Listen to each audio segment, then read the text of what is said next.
Chapter 47. Before Gu Fei left, he suddenly came up with a plan. He turned around and threw out a chain of fireballs. This was the first time he used a mage skill in actual combat. Originally, he just wanted to slow down the guys behind him so they wouldn't chase so closely. In the end, he was delighted to see the results. He killed 2 of them. Unfortunately, at this time, he could see players rushing in this direction on the surrounding streets. They must be the helpers called by Non-Smiler. Gu Fei gave up on the idea of rushing back to kill all 3 of them, and quickened his pace to escape the scene of the crime. After a few laps in the chaotic streets of Cloud City, he found a secluded corner with no one around. Gu Fei took off the black cloth, took off his straw hat, put away the flame baptism, took out his staff, and swaggered out of the corner. More and more players ran towards the Thieves' Guild. Only a small portion of them were players from Unhindered. Most of them were just there to watch the show. Gu Fei felt sorry for them. They had only just arrived and couldn't see anything. Murderer Gu Fei walked the streets as if there was no one else around. He didn't come to Little Ray's bar very often. Boss Little Ray was already quite familiar with this group of people. The main thing was that there were 2 guys among the 6 who would definitely have an unforgettable memory. Seeing Gu Fei enter the door, Little Ray greeted him with a smile and pointed to their private room. Gu Fei walked over and lifted the curtain to take a look. These guys really kept their word. They said they wouldn't care about him and directly came over to drink.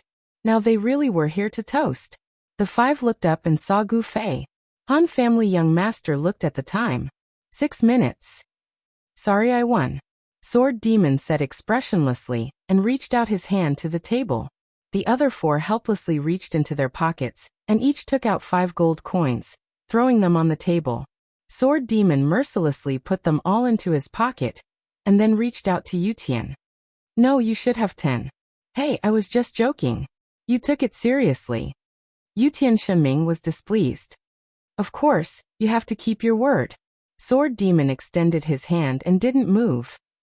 Give it to him, or else we won't be able to drink anymore. Han family young master said.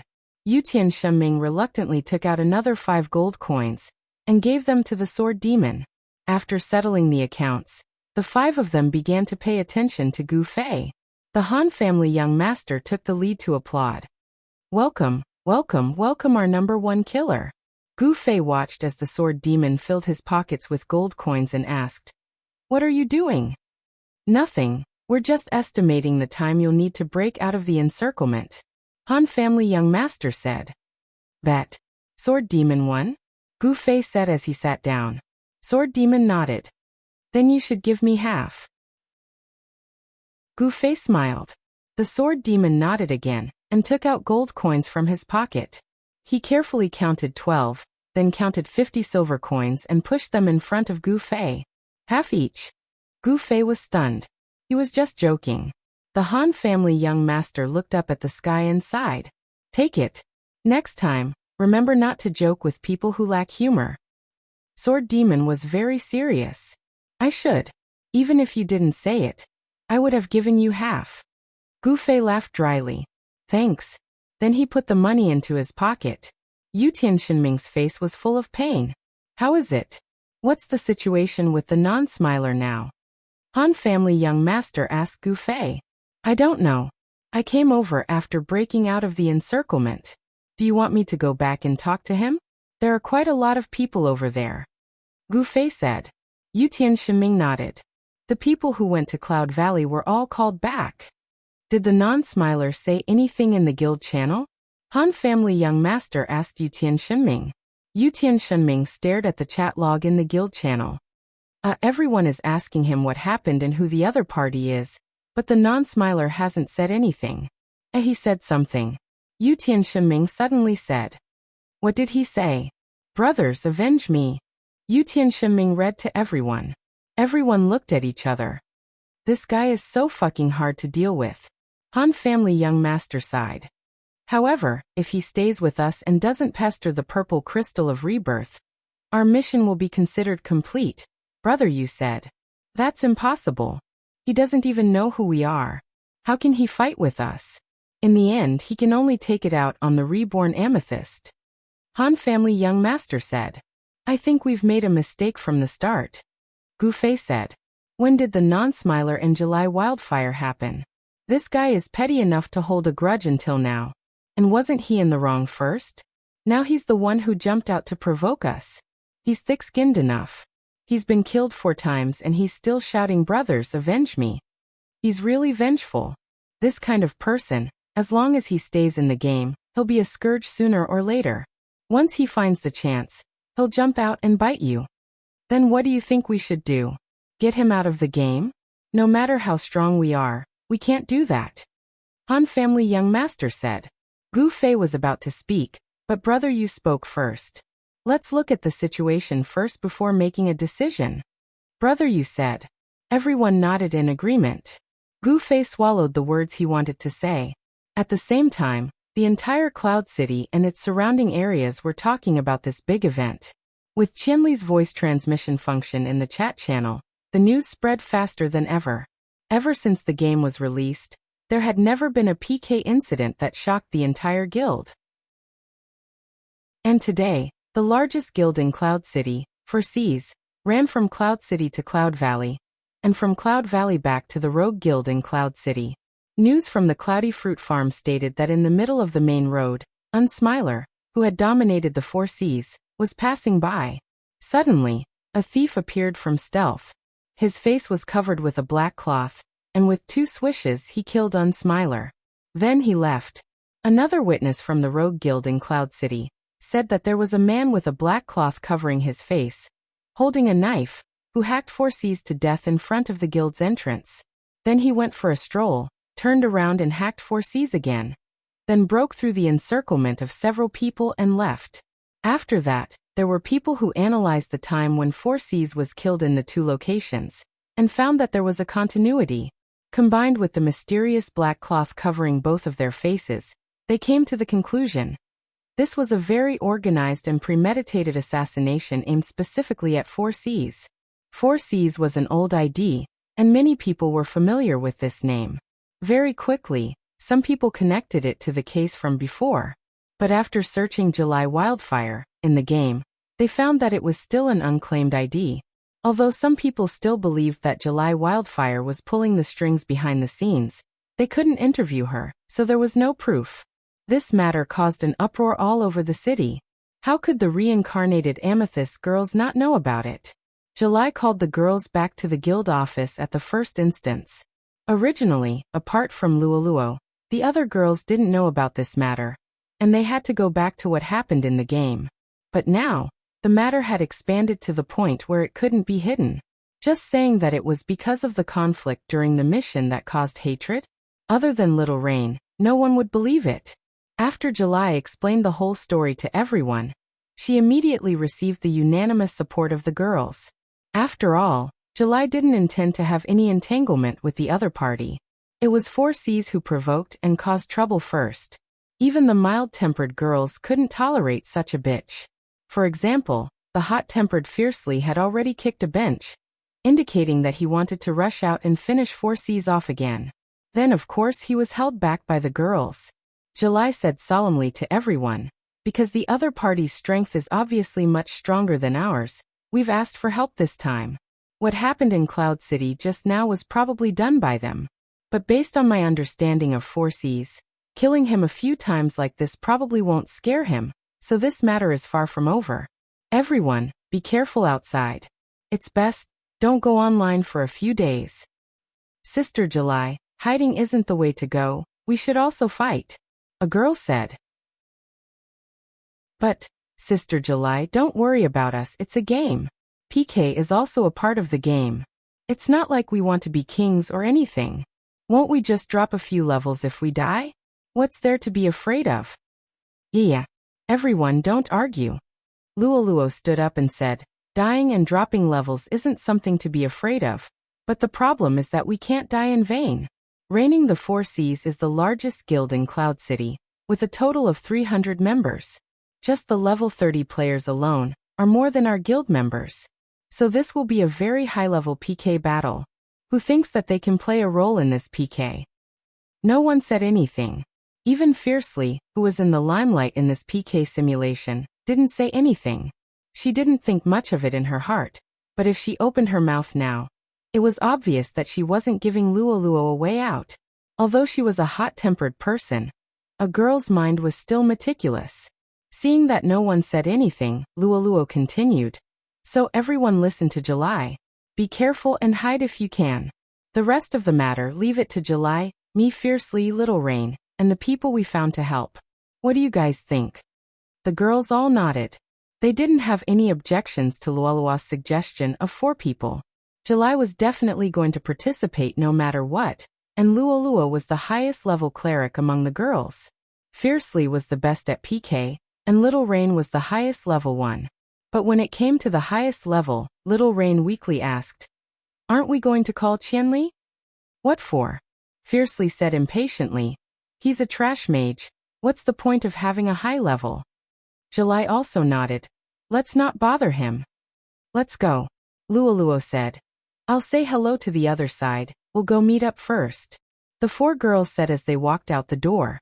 Just as they reached the entrance of the street, they saw a black crowd in front of them. They had already been blocked by someone, and the person leading them was Non-Smiler. Little 7, long time no see. Chapter 48. The 4 girls immediately wanted to turn back, but they found that someone had already come over from the other end of the street to block their retreat. July quickly sent a message in the guild channel. "Everyone stay in the room and don't come out." The girls all asked what was going on, but July only replied, "Listen to me." Looking back, the group of people blocking the way was moving forward. Whether it was intentional or not, they stopped in front of the entrance of Amethyst's guild. July's heart was in her throat, and she quickly reminded them in the guild channel not to come out. The girls were very obedient, hiding in the room and not moving. July finally let out a sigh of relief. One end of the street had already been blocked. Although this side was a relatively open intersection, the number of people that Non-Smilers had brought was not small. In addition, the crowd of onlookers had curiously gathered to fill the gaps, forming an impenetrable encirclement. With the strength of the 4 of them, it was impossible for them to break out. "What do you want?" July could only talk to the person she didn't even want to see. "What?" Non-Smiler asked, then laughed strangely. "Don't think that I don't know that you sent people to deal with me. But I won't hold this against you. Tell me who they are, and we'll write it off." July laughed coldly. "Isn't it enough to be tricked by you once? Do you think I'll believe your nonsense a second time?" Non-Smiler's smile became a little uncomfortable. "I'm telling the truth this time." July shook her head and sighed. "You can still laugh so freely after being killed 4 times. You're really an actor." Unsmiler's expression stiffened. Chiyue's words had clearly poked at his sore spot. In an instant, Unsmiler lost some of his patience. Raising his voice by an octave, he threatened, "If you don't tell me who they are, I can only blame it on you." "All right. How? You want me to drop 4 levels too?" July said with a smile. Non-Smiler was once again speechless. Before he could retort, July added, "I'm not level 30 yet. Even if I drop a level, it won't be a big loss." Non-Smiler's face turned green again. These words were not false at all. Due to the sudden increase in experience from level 30 onwards, Unsmiler had only dropped from level 30 to level 29, but the loss of experience was already enormous. He was one of the top players on the leaderboards and had accumulated quite a lot of experience when he was level 30. Currently, he had dropped from level 30 to level 26. Just these 4 levels alone could be said to have consumed half of his efforts since he entered the game. How could a Non-Smiler not be enraged? From his body to his spirit, Non-Smiler had been suffering from constant devastation. He really needed a breakthrough to vent. At this time, he gritted his teeth and said, "All right. Since that's the case, I'll let you drop 4 levels first. The 4 of you 1 level each." One of the people in the crowd wanted to rush into the arena, but he was stopped by someone beside him. "What are you doing?" Gu Fei turned to look at the Han family young master. Just as July and Non-Smiler were exchanging words, Luoluo had already sent a signal to the Han family young master. Little Ray Bar was very close to the street. The 6 of them quickly arrived at the scene, and squeezed in with the other people to watch the show. Seeing that both sides were at odds with each other, and that non-smiler was about to make a killing move. Gu Fei was determined to enter the arena to help, but he was resolutely stopped by the Han family young master. It's useless even if you go. The Han family young master sent a message to Gu Fei. They have too many people. Even if you go, you'll just be throwing your life away. What's the point? What do you have in mind? Asked Gu Fei. Just like that girl said, if they die, the loss is not great. Fuck. Gu Fei broke away from the Han family young master's hand that was holding him. This isn't math. Gu Fei squeezed out of the crowd after saying this. In the arena, Non-Smiler waved his hand, and Reigning the Four Seas rushed out, surrounding July and the others in the middle. They were waiting for Non-Smiler to give the order, and then they would make a killing move. I'll give you one chance to back out. I'm sure you don't want to see your sisters die with you, right? Non-Smiler sneered with confidence. Compared to Chiyue who understood him, he understood Chiyue better. Go to hell. You despicable, shameless and dirty thing. Someone answered before July could, and it was the bad-tempered fiercely. Towards Non-Smiler's face, she despised him from the bottom of her heart. After quickly answering, she attacked even faster. With a stomp of her feet, she charged diagonally.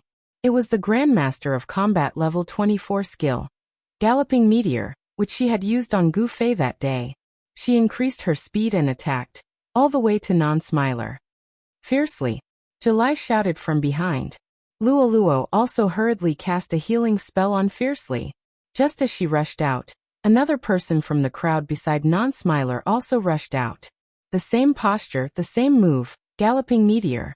The two Grandmaster of Combat's moves collided, and the outcome was determined by the strength and speed of both sides. Fiercely was obviously not a match for her opponent. She who had rushed out was knocked back by the opponent's Galloping Meteor. Galloping Meteor had the effect of sprinting. When Fiercely flew back, July and the other two who had come forward to support her were also injured. Non-Smiler laughed coldly. Just as he was about to order everyone to start killing, someone suddenly squeezed out of the crowd and stood in the middle of the arena. He asked suspiciously, "What's going on? Why are there so many people? What's going on? Why did Qianli rush out?" In the mercenary channel of the elite group, Sword Demon and the others asked one after another. Because this isn't a math problem. Han family young master replied in a bad mood, causing everyone to be at a loss. Everyone get ready for battle. Yutian, find a place to ambush and prepare to snipe. Sword Demon, you cover your face and hide. Wushang, how long can you keep using Whirlwind Slash? Brother you, who is this Grandmaster of Combat from Reigning the Four Seas? Han family young master asked in succession. Fengxing, one of the four cores of Reigning the Four Seas. Brother you replied. The scene is getting bigger and bigger. Teske, everyone get ready. If Qianli gets the chance, everyone immediately support him. Han family young master said. What if he doesn't get the chance? Yutian Shunming asked. Then go back and continue drinking.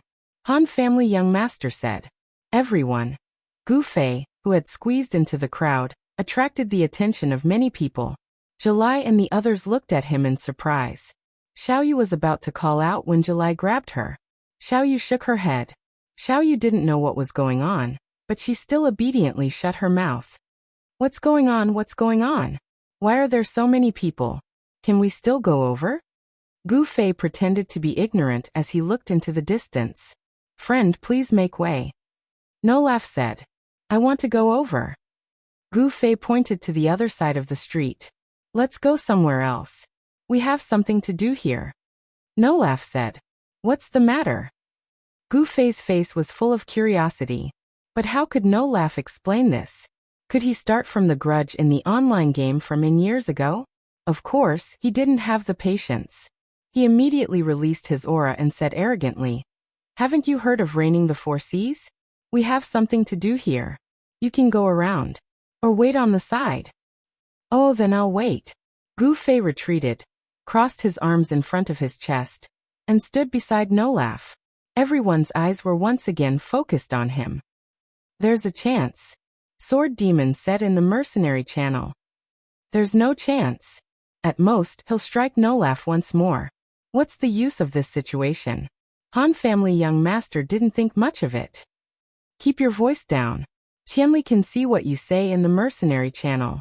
Be careful that he doesn't strike you when he comes back. Yutian Shenming said. I'm afraid of him. Han family young master said this, but his heart suddenly felt a little scared. If Gu Fei's broken knife came to greet him, he really didn't know how to deal with it.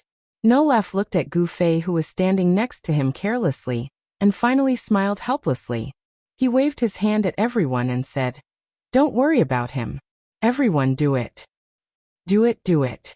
Gu Fei also waved his hand, but he made a turn midway, and 2 fingers suddenly stabbed towards Nolaf's eyes. Even if he waved his fingers in front of his eyes normally, he would feel an inexplicable panic, let alone right now when Gu Fei was stabbing at his eyes with such vigor. Nolaf panicked, and subconsciously lowered his head and raised his arm to block. A trace of a sympathetic smile flashed across Gu Fei's lips. He opened his 5 fingers, grabbed Nolaf's wrist, and twisted it backwards. Nolaf's 5 fingers couldn't help but open up freely, and the dagger in his hand fell downwards in a very physical way. Gu Fei's other hand had already caught it, and then he let go of Nolaf. In a flash, he had already retreated to the foot of the wall. Everything happened in the blink of an eye, and even Nolaf himself only realized after 5 seconds that the dagger in his hand had disappeared. Gu Fei leaned against the wall, holding Nolaf's dagger and appraising it. Wind Whisper, its attack isn't low. Agility plus 18, attack speed plus 10%, thief skill vanish, skill cooldown 15 minutes, not bad. Let me try. Oh, class doesn't match, so it can only be used by thieves. Gu Fei said regretfully. The Han family young master and the others who were watching from the crowd were relieved. It turned out that the vanish skill that Nolaf suddenly used wasn't a skill scroll, but an additional skill on his dagger. Before players reached the level where they could learn the vanish skill, this dagger could be said to have a very high value. And considering the difficulty of leveling up in this parallel world, this kind of value could obviously last for a very long time. For such an exquisite dagger to be snatched away by Gu Fei just like that, Nolaf for a moment couldn't believe it was real. Do you still want the dagger? If you do, hurry up and tell them to stop. Gu Fei glanced over there. July's group of 4 was surrounded, and the situation was already worrying. Stop, stop, stop for a moment. Nolaf hurriedly shouted. The people over there stopped, and looked back blankly. As soon as they heard Nolaf's order, they rushed forward to fight, and didn't notice that at the same time, Nolaf's dagger had also been snatched away by the person beside him who was also shouting attack. Nolaf's face was ashen. Gu Fei played with the dagger in his hand, his expression satisfied. Tell your people to disperse, I'll return the dagger to you immediately. Nolaf hesitated.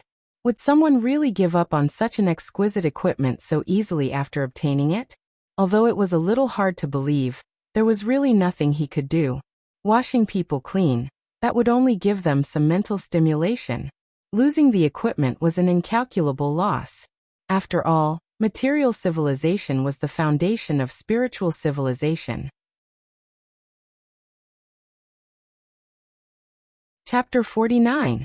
The non-smiler glanced at Fengxing, one of the 4 core members of reigning the 4 seas. Fengxing seemed to support the non-smiler's idea of prioritizing equipment, and nodded at him. The non-smiler raised his hand. Everyone step back. The reigning players stepped back, and Gu Fei pursed his lips. Tell them to leave first. The non-smiler nodded without hesitation. After all, it was much easier to find Chiyue and the others in the game than to get an exquisite dagger. Let's go together. Xiaoyu came over to pull Gu Fei. Gu Fei smiled, but before he could say anything, the non-smiler had already yelled. He's not allowed to leave. Gu Fei nodded, and said to the 4 girls, You guys go first. The players from Reigning the Seas parted to form a path for them. Gu Fei gave Little Rain a gentle push and said, Go. The 4 girls began to walk out of the crowd, and Xiaoyu looked back from time to time. Go straight to the safe zone. Gu Fei sent her a message, and then quietly stood in place, waiting for news. Have you gone far enough? Can you return my dagger now? The non-smiler could see through Gu Fei's thoughts, so he didn't rush him. Gu Fei smiled again. If I return your dagger, can I leave? Of course. The non-smiler replied without hesitation. Gu Fei smiled again. No. You. The non-smiler was furious. Lying won't end well. Gu Fei smiled from ear to ear. The non-smiler froze, and then said angrily, Fuck, there's a spy. Just now, Yutian Shiming had revealed to Gu Fei that the non-smiler had already given the order in the guild to kill Gu Fei as soon as he got the dagger back. He had also hidden people in the Mage Academy, swearing to kill Gu Fei. Gu Fei immediately changed his original intention and decided not to return the dagger to the non-smiler. Giving the non-smiler a taste of his own medicine had always been Gu Fei's support. Since the lie had been exposed, there was no point in pretending to be a good cop if he didn't laugh. When he was still dreaming about his dagger, Feng Xing had already made up his mind for him. Kill him. Don't stop until he releases the Wind secret word. Feng Xing gave a resonant growl, while another punch had already swooshed towards Ji Hao. Gu Fei did not panic. He did not dodge or evade. He raised his arm and stabbed out with his staff. Feng Xing moved fast, but Gu Fei raised his arm even faster. As a result, it looked like Gu Fei had raised his stick and waited for Feng Xing, while Feng Xing puffed out his chest and bumped right into it. This move launched by Gu Fei was quite skillful as well. He aimed at Feng Xing's acupoints. Normally, with Gu Fei's power, attacking the acupoints of others wouldn't be too effective. However, at this moment, things were different. Feng Xing bumped right into Gu Fei's body, and as a result, Gu Fei's arms weren't strong enough to withstand Feng Xing's attack, and were sent flying away, while half of Feng Xing's body was numb and sore. This was the common sense of physics. Forces were mutual. However, ordinary people didn't have the accuracy of Gu Fei's attacks, and they didn't know where the acupoints were. It was impossible for them to use this common sense of physics. The players of the Four Seas were dumbfounded as they watched Gu Fei, a magician, defeat the 6th-ranked Grandmaster of Combat in this parallel world with one strike. They didn't know what to do. Not Laughing was worried about his dagger, and couldn't care less about Feng Xing's life. He yelled at the top of his lungs. What are you waiting for? Go. At this moment, a sweet voice came from above Gu Fei's head. Give me your hand. The houses in the game weren't flat roofs, but roofs with tiles. At this moment, half of a pretty face could be seen from the roof. Compared to the red and black tiles, it was really beautiful. An arm was hanging down from the roof, waving at Gu Fei. Everyone was stunned. Only Gu Fei didn't seem surprised at all. He raised his hand and jumped, connecting with his opponent's arm. His opponent swung her arm upwards, and Gu Fei used his leg to borrow some strength from the wall. The two complemented each other perfectly. Gu Fei flew up the wall like a falcon. You're quite strong. Gu Fei laughed. If this was in real life, how many girls would be able to pull someone up the wall so easily? You're pretty agile too. Shi Xiaotian helped Gu Fei up from the roof. From below, Gu Fei looked like he was flying, but in reality, his strength was lacking when he was in midair. It took everything he had not to fall off halfway, and naturally, he didn't care how he looked when he landed on the roof. Let's go. Shi Xiaotian had already taken the lead. Gu Fei looked down and saw Non-Smiler instructing the players of Reigning the Four Seas to build a human ladder, find tools, and find stepping stones to help them get up to the roof. After making eye contact with the Han family young master, and the others who were still mixed in the crowd, Gu Fei also sprinted up the roof. Shi Xiaotian's familiarity with the situation on the roof was beyond Gu Fei's expectations. She knew which places to go up, which places to go down, and which places to jump to the opposite roof like the back of her hand. From the looks of it, she was trained. She probably used these places to escape. The screams of the players of Reigning the Four Seas were soon left far behind. Shi Xiaotian led Gu Fei around the rooftops and finally reached the clock tower of Cloud City. Once they reached the roof, it was the highest point in Cloud City. From here, Gu Fei could clearly see the players of Reigning the Four Seas weaving through the streets of Cloud City. He couldn't help but laugh. You can still laugh. Shi Xiaotian said from behind. Why? In the future, Reigning the Four Seas will definitely come looking for trouble with you, Shi Xiaotian said. If that's the case, I'm afraid you'll only have more trouble than me, right? Gu Fei laughed. Me? Shi Xiaotian shook his head. I'm not as afraid of trouble as you think I am. Levels and the like aren't important to me. So even if I get chased down and killed, it's no big deal.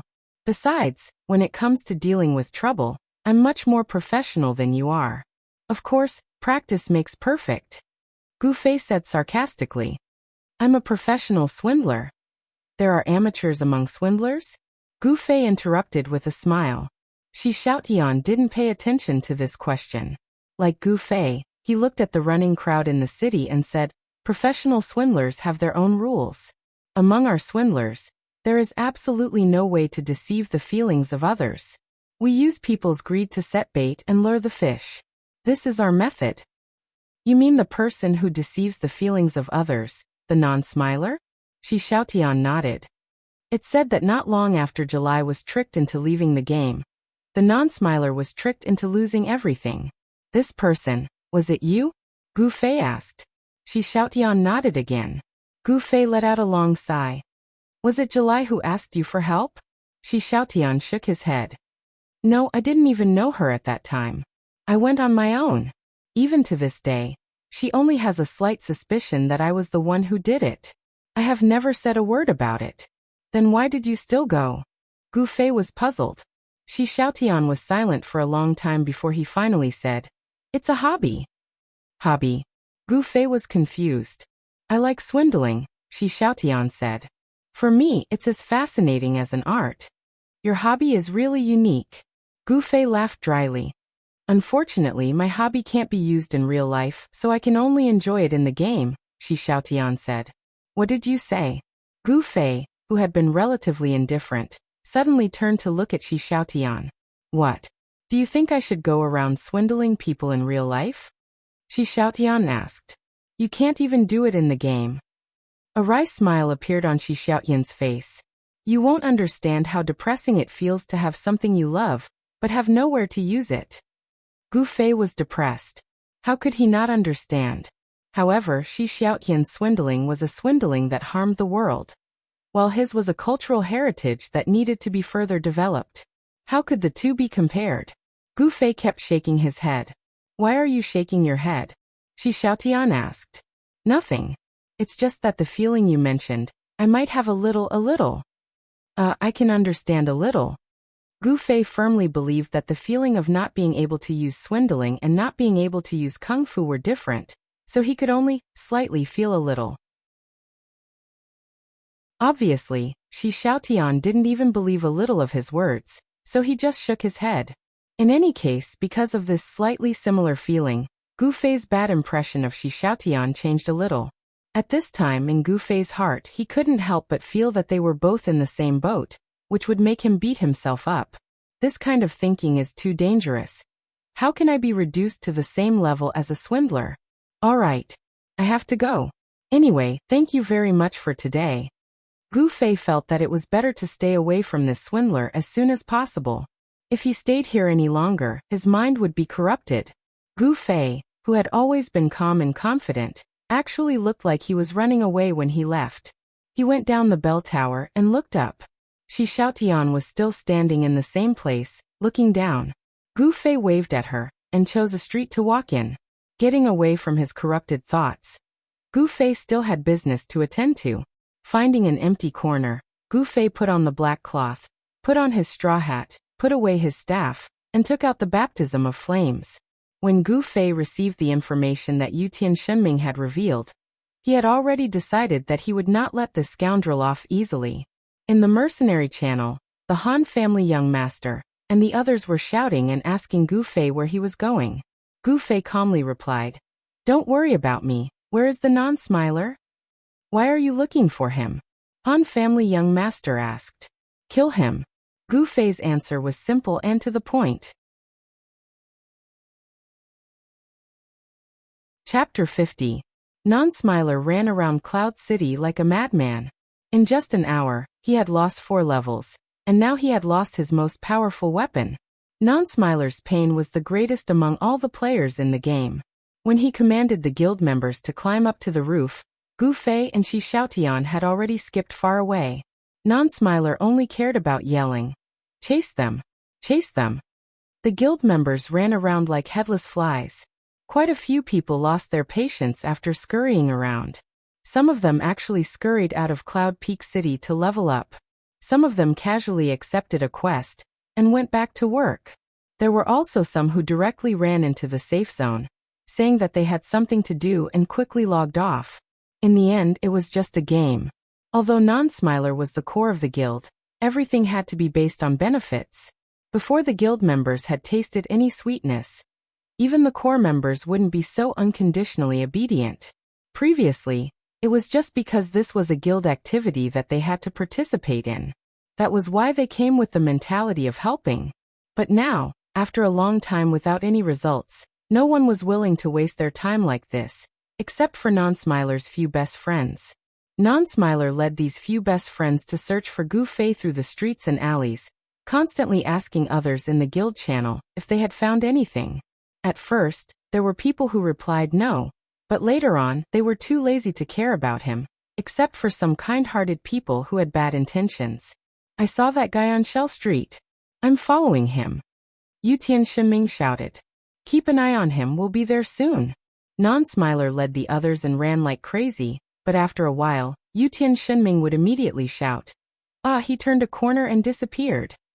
Non-Smiler ran for nothing. This repeated 4 times, and Non-Smiler went crazy. What the fuck are you doing? Yutian Shenming said mysteriously. I think he has his eyes on me, otherwise why do I always see him everywhere I go? Non-Smiler felt like vomiting blood. Looking at the few best friends who were still following him, he wanted to cry, but there were no tears. Suddenly, he felt a patch of darkness above his head. He looked up and saw a figure flying down from the roof. He held a saber in his hand high up in the sky. Under the sunlight, the saber was a little dazzling. The tattered straw hat, the black cloth that covered his eyes, the long robe that fluttered in the wind, Non-Laughing only had time to shout. Ah! After giving the Non-Smiler a head-on blow, Gu Fei landed on the ground. Then he spun 2 steps on the spot, and 2 more blades spun on the Non-Smiler's body. Fire magic was activated, and in the midst of the flames, the Non-Smiler disappeared. Gu Fei strode off into the distance. It was only then that the few buddies of the Non-Smilers came to their senses, shouting and chasing after Gu Fei. Once again returning to the Thieves' Guild, Non-Smiler was sobbing in the guild channel. The guild members were numb to it. Come to think of it, the current level of Non-Smiler was level 25. In reigning the 4 seas, he could be counted as one of the last few. Apart from that, he had also lost his exquisite dagger. Core member? In this early age where one needed to rely on strength and not connections to become a core member, most of the members only had one word in their minds. Bah!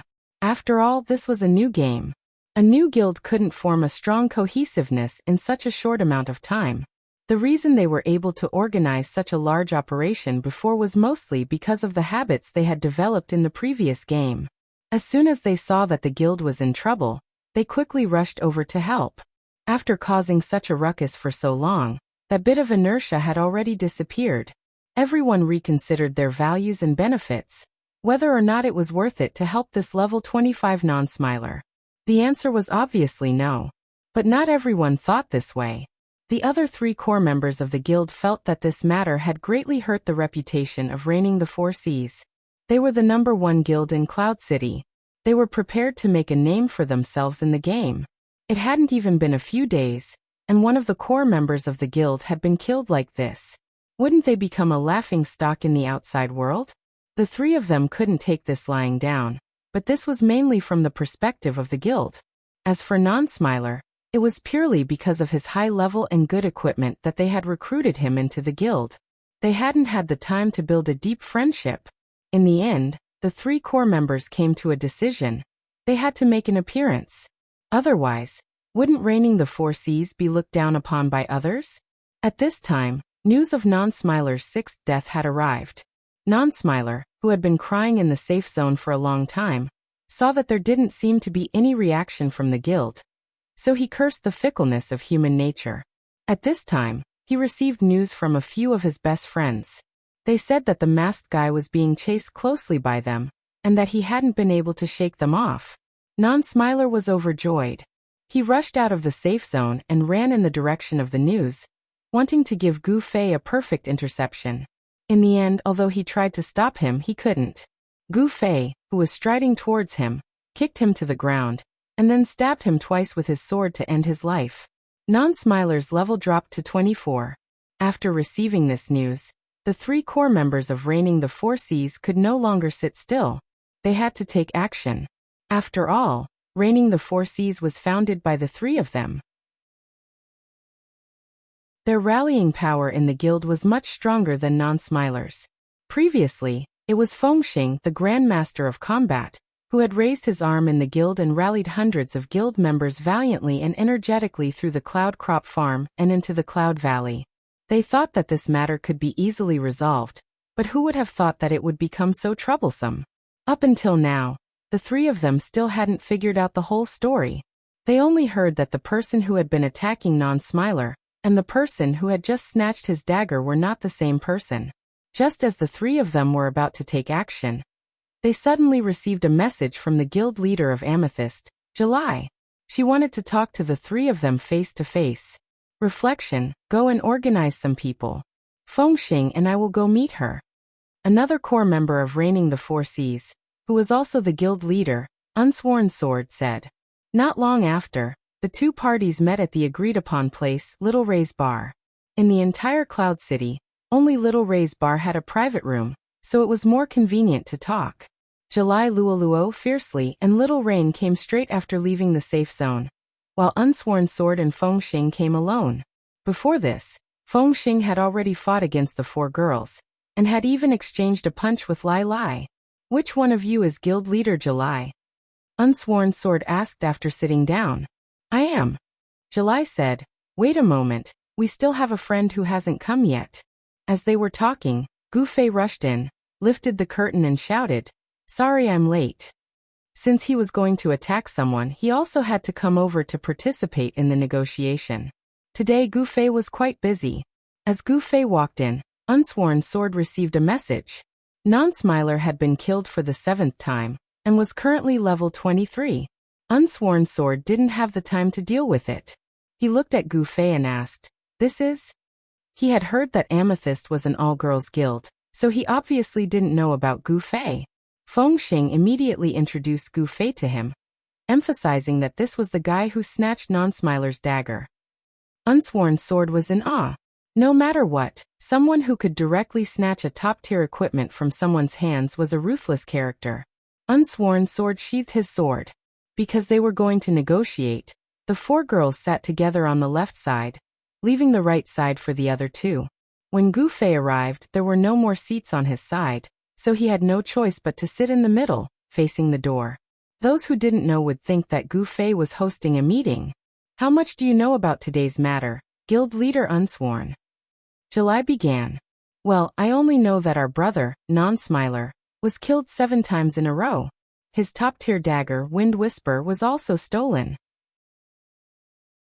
The cause of this matter seems to be because of a bit of your past with him, Guild Leader July? Unsworn Sword said. Then yesterday, during our guild mission, you guys deliberately caused trouble and killed 12 of our girls. Does Guild Leader Unsworn know about this? July asked. I don't know. Unsworn Sword was at a loss, turning his head to look at Fengxing. Yesterday, Non-Smiler seemed to have called people to PK with him in the guild. I asked him what was going on, and he said it was nothing, just a small matter, just a few brothers would be enough. After that, a few of them had nothing to do and went with him. Most importantly, he and his few friends. Said Fengxing. Now Guild Leader Unsworn, you know the cause of this matter. July said. Guild Leader July, what do you mean? Unsworn Sword asked. Nothing much, it's just a game. It's all about fighting and killing.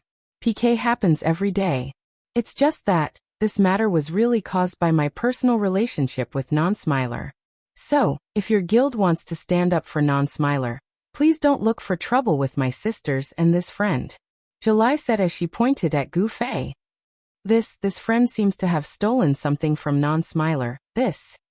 Unsworn Sword wanted to make a fuss about this matter, but unexpectedly, Gu Fei suddenly put his hand into his pocket, took out the wind code word, and threw it on the table.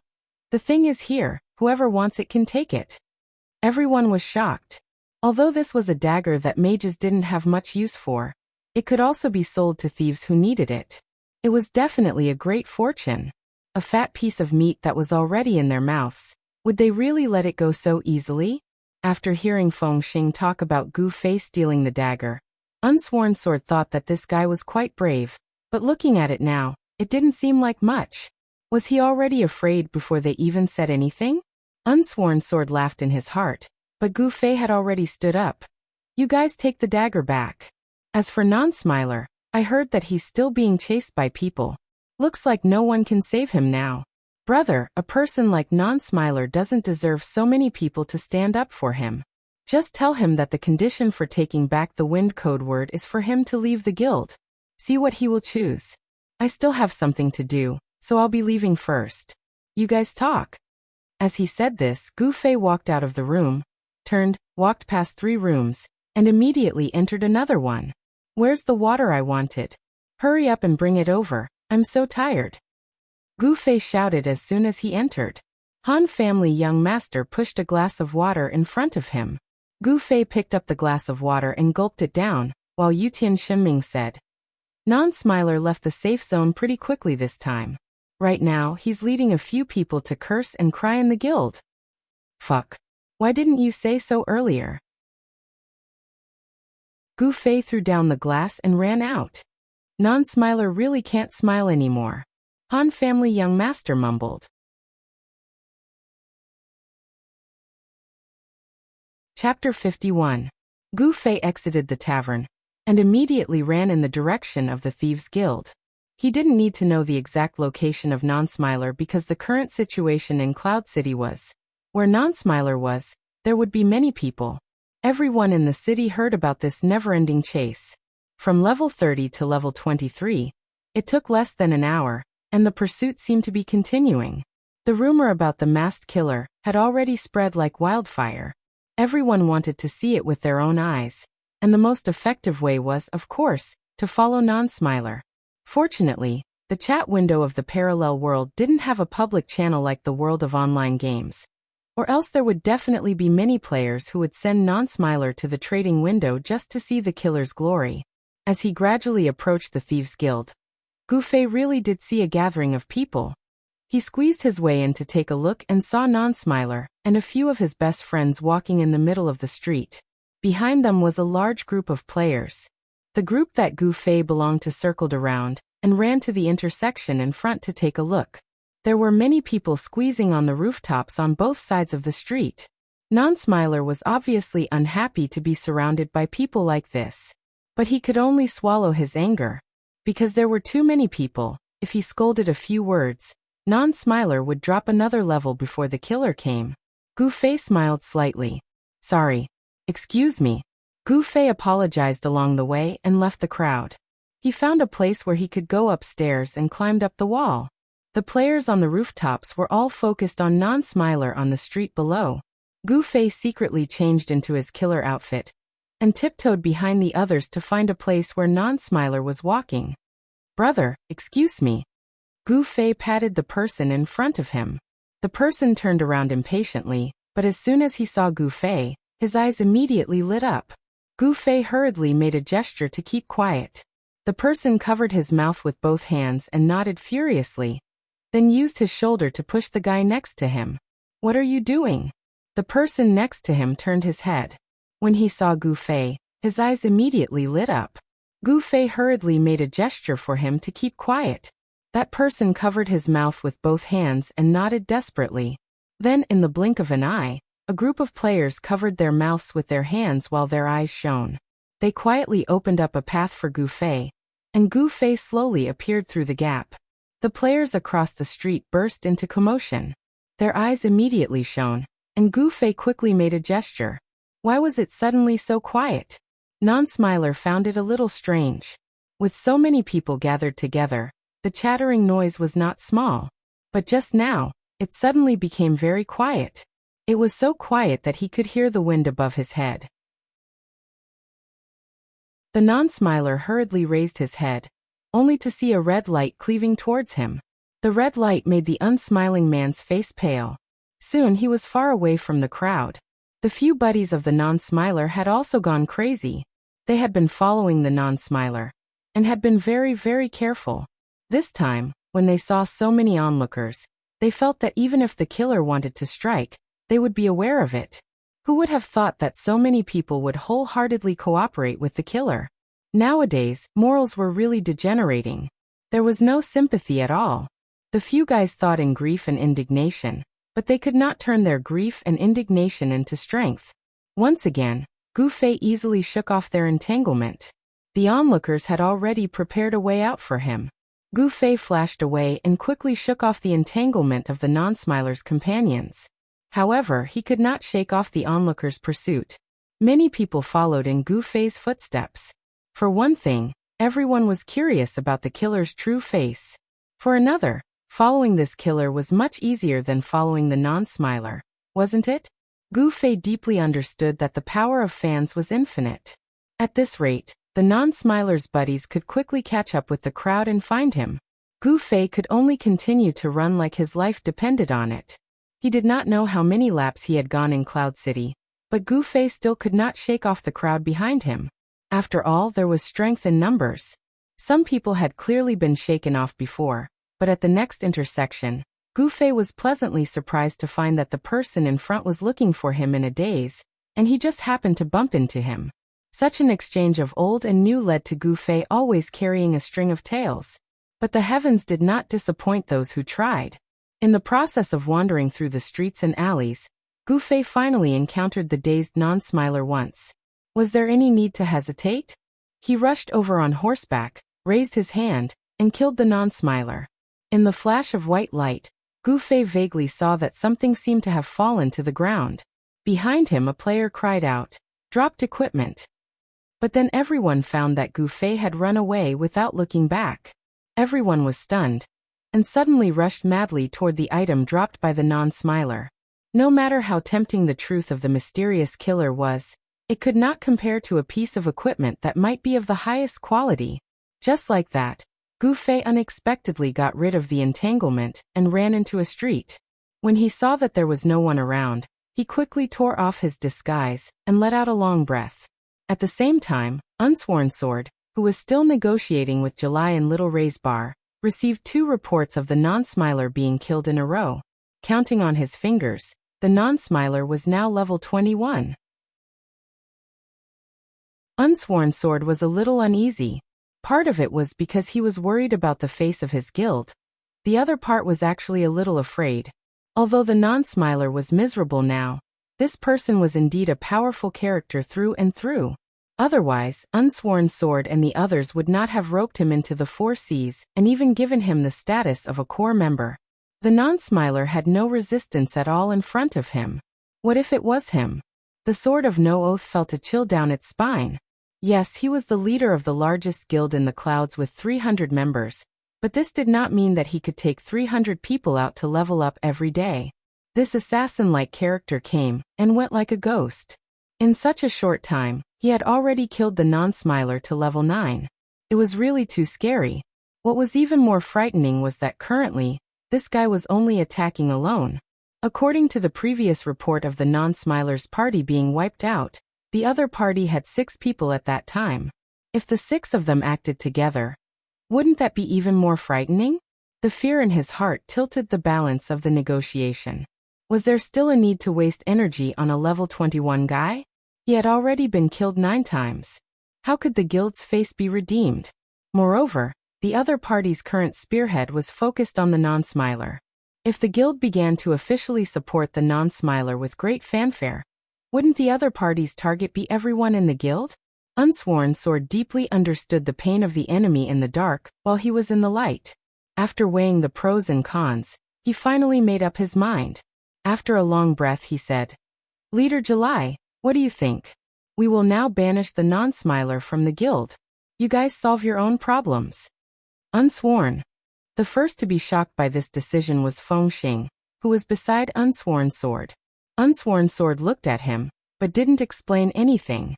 Naturally, July and the others were also very surprised. They never imagined that Unsworn Sword would make such a big concession. Banishing the non-smiler from the guild meant that they had nothing to do with the non-smiler. In other words, Unhindered had retreated on this matter. Leader Unsworn, you're very reasonable. I'm impressed. Luoluo offered a very artistic compliment. July was still a little confused. She felt that she hadn't said any strong words to attack the other party. Why did the other party have such a strong concession? While she was still in a daze, Unsworn Sword and Feng Xing had already stood up. Then we'll be going back. This dagger. I think we should take it back. It can be considered an explanation for the non-smiler. July nodded. Unsworn Sword picked up the Wind Whisper and walked out of Little Ray's bar with Feng Xing. Why? Feng Xing asked the moment they walked out. The other party is too strong. You saw it too. In just a short while the non-smiler was killed twice. Unsworn Sword said. Are you afraid? It's not just me. I'm afraid for you guys. I'm afraid for the entire guild. If such a person sets his eyes on any one of you, do you have the confidence to resist? Unsworn Sword said. What are you afraid of? Let him come. You're not afraid, but that doesn't mean the 300 members are not afraid. When everyone is in a panic and we can't solve it, can the guild still exist? Feng Xing didn't speak. Let's go. Return the Wind Whisper to the non-smiler. We'll have an explanation for him. Unsworn Sword said. Who the hell are these people? Feng Xing waved his fist angrily. The grievance in his heart was very hard to bear. Remember it first. For a gentleman to take revenge, 10 years is never too late. Feng Xing helplessly nodded. In Little Ray's bar, July and the other three were excited about the development of this matter. Now that he doesn't have the support of the biggest guild, and his level is so low, we don't have to be afraid of him. July said happily. That guy chasing him is so strong. Fiercely's eyes were like stars. Who the hell is he? Sister Luoluo. I don't know either. Luoluo shook her head. Apart from the leader of their mercenary group, he didn't reveal the identities of the other members to me. Now everyone outside is saying that this person is a mage. According to what I know, this is a mage who can challenge the bandit leader Suatu alone. Too strong. Luoluo, contact him and see if you can arrange a meeting, so that you can thank him in person. July said. How do you thank him? With your body? Luoluo smiled. What nonsense are you talking about? July said indifferently. Xiaoyu suddenly let out a cheer and jumped up. What's wrong, Xiaoyu? The three girls were puzzled. Can I go do the quest now? Xiaoyu asked. Go. But still be careful. July said. It's fine. Non-smiler doesn't have the time right now. The chase is still going on. Luoluo said. Sister Luoluo, you're sitting here too. How do you know so much about the outside world? Fiercely felt strange. I'm talking to their leader privately, he told me. Luoluo said. In another private room 3 rooms away from the 4 girls, everyone was criticizing the Han family young master. Why don't you drink? Why are you always in a daze? Don't be noisy. Han family young master said. I'm in the middle of a business discussion with my employer. We've worked so hard this time. No matter what, we have to charge more. It's what we should do. It's what we should do. The 4 nodded. Then this time, is it Qianli who gets the biggest share again? Brother, you asked carefully. Sword Demon nodded. It's what we should do. Everyone burst into tears. We're just a bunch of workers. Yutian Shinming wailed. Qianli, I hate you. Achoo. Gu Fei, who had just killed Non-Smiler for the 10th time, sneezed. Today's really tiring. Gu Fei muttered to himself. But it wasn't over yet. The masked killer is running away. A scream rang out, and a group of players ran forward, forming a human formation for a moment, and then a human formation for a moment.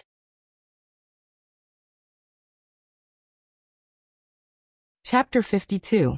Unsmiler, who had fallen to level 20, was completely stunned.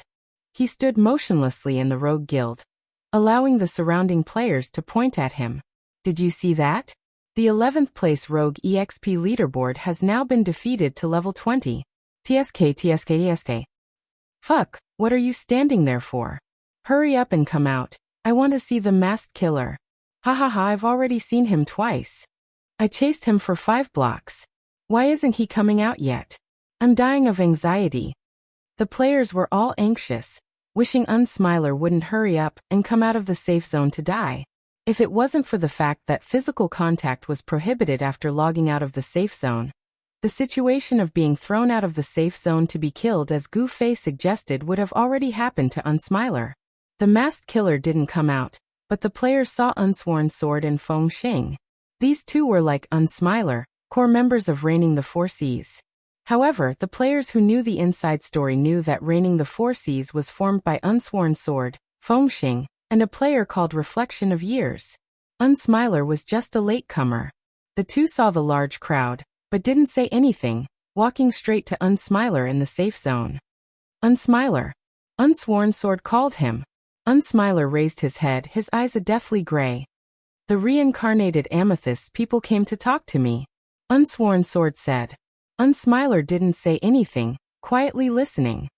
They said that they can return your wind whisper, but on the condition that you leave Reigning the Four Seas. Unsworn Sword's eyes shone as he looked at Unsmiler. What do you think? Unsmiler's gray eyes lit up again. That's easy. I'll leave the guild first, and I'll come back when I get the wind whisper. Unsworn Sword's eyes instantly became spirited. This Unsmiler really was a rotten person. How could he come up with such a wretched idea in an instant? This scammer's habits were clear as day. Unsworn Sword suddenly felt that kicking this guy out of the guild was definitely worth it in the long run. If one's character wasn't good, everything would be difficult. As he thought, Unsworn Sword took out the wind whisper and tossed it to Unsmiler. That's it. After saying that, Unsworn Sword had already turned around and left with Feng Xing. What does that mean? The non-smiler was stunned. He soon received an answer. System notification. Due to repeated violations of guild rules, player Unsmiler has been expelled from Reigning the Four Seas. Please take this as a warning to other guild members. No oath. What do you mean? The non-smiler roared. When people were angry, they would often smash things to vent their anger. Unsmiler had already raised his hand, but he quickly remembered that he had just retrieved the wind codeword, and hurriedly pulled it back into his pocket. Fuck. Non-laughing roared. Fuck. The crowd hissed. Everyone was hoping that non-smiler would throw out the wind codeword in a daze. Gu Fei, who was mixed in the crowd, also rubbed his palms together. This time, the non-smiler had been hiding in the safe zone for a long time. Now that he had gotten his precious dagger back, would he happily come out for a stroll? In the end, Unsmiler put away the wind codeword and quickly went offline. Tisk. The crowd hissed again. Seeing that there was no good show to watch, they finally dispersed. Gu Fei followed the dispersing crowd in disappointment. Suddenly he received a message from July. What are you doing? You're back in the guild. After Unsmiler went offline, Gu Fei had nothing to do at the moment. He walked through a few streets and arrived at Amethyst's guild. There were already quite a few girls gathered in the room. Gu Fei was probably the last to arrive. As soon as he entered, he heard July's happy announcement. Unsmiler has been kicked out of Reigning the Four Seas. The girls cheered. Gu Fei stood alone in a corner and smiled. His heart was filled with a sense of achievement. Sister Luoluo, it's all thanks to the mercenary group you found. They're amazing. Who are they? The girls asked curiously. Luoluo said regretfully. I've only seen their leader. The others didn't show up. They also covered their faces when they attacked. It seems like they didn't want to expose their identities. July nodded. I wanted to thank them in person, especially the mage among them. It seems like I shouldn't cause any trouble for them. The girls felt that it was a pity, especially Fiercely. Her face was filled with endless regret. I really want to know who that mage is. Gu Fei listened quietly and maintained his smile. However, the girls did not know what Gu Fei had done in the dark, but they could see it in the open. July continued to clap her hands. Other than Luoluo's mercenary group, we actually have Qianli to thank for this. Thanks to him stealing Unsmiler's exquisite dagger, the four of us were able to escape just now. Now we have a powerful bargaining chip when we negotiate with reigning the four seas. This time, the girls' emotions were not as high as before. It wasn't that they had a deep prejudice against Gu Fei. The main thing was that they had always treated Gu Fei and the others with indifference. Now that he had helped them a lot, they immediately showed their fiery enthusiasm, which was a bit embarrassing. The girls were relatively thin-skinned and couldn't accept such a big change in attitude. For a moment, they couldn't get over it. However, there were exquisite equipment, and there were also exquisite people. Fiercely, who had always disliked Gu Fei, now happily changed his attitude and walked in front of Gu Fei. I didn't know that you were also quite amazing. Gu Fei still only smiled, expressing his gratitude for Fiercely's praise. Fiercely was rebuffed and walked away resentfully. July also felt that the atmosphere was a bit awkward and quickly continued. All right, this matter is over. Everyone can continue playing the game without worry. The girls clapped and then gathered to the side to continue gossiping about the legendary masked assassin. Thank you, July said solemnly as she walked in front of Gu Fei. Hee, it's nothing. Even though I'm only a temporary worker, I'm still a member of the guild. Of course we should protect each other. Gu Fei said with a smile. July didn't know what to say. They had never seen Gu Fei as a member of the guild, and it seemed like Gu Fei didn't see himself as a member of the guild either. But at this critical moment, the so-called temporary worker was the most useful person in the entire guild. Don't mind their attitude. They're just, July couldn't find the words to explain. It's nothing, Gu Fei said. If there's nothing else, I'll be leaving first. And then go, July said. Gu Fei turned around and wanted to leave, but July suddenly called out to him. What's the matter? Gu Fei turned around. Where's your straw hat? Don't you always wear a straw hat? July asked. Gu Fei's heart skipped a beat, but he quickly replied. Hey, I didn't know how to play before, so I didn't know that equipment can't be worn randomly. That thing isn't suitable for mages, so I've already thrown it away. Oh, I'm leaving. Gu Fei waved his hand and left the guild. What's the matter? Do you think Qianli is the masked assassin? After Gu Fei left, Luoluo came to July's side. I heard that the masked assassin also wore a straw hat, a mage's robe, and was level 30. Isn't this very similar to Qianli? July said. Indeed, in addition, Qianli also likes to use knives like that person. When he fought with Little Yu, he used a knife, Luoluo said. But Luoluo had just finished speaking when she continued. Qianli didn't hit Little Yu last time. If it wasn't for me, he would have already died once. He deliberately let Little Yu win? July asked. I can't tell, Luoluo replied. He couldn't even beat Little Yu, but he could so quickly take care of Non-Smiler. It really shouldn't be the same person, July said. Who knows, maybe the assassin also saw Qianli's funny appearance, so he deliberately dressed like this to hide his identity, Luoluo said.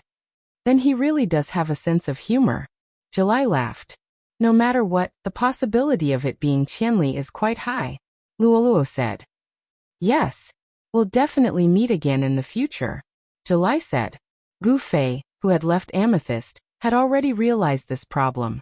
Due to his unconventional attire, people like July, Luoluo, and the others who had seen him before would probably guess it was him. What a helpless situation. It was better to find the Han family young master, and the others to discuss it. Just as he was thinking, the Han family young master sent a message. How is it, assassin? Non-Smiler went offline. Gu Fei said. It's already the 10th time, you should rest. Hurry back to the tavern, there's something important. Han family young master said. What is it? Gu Fei asked. Splitting the money. Han family young master said. Oh, I'll be right there. Gu Fei said.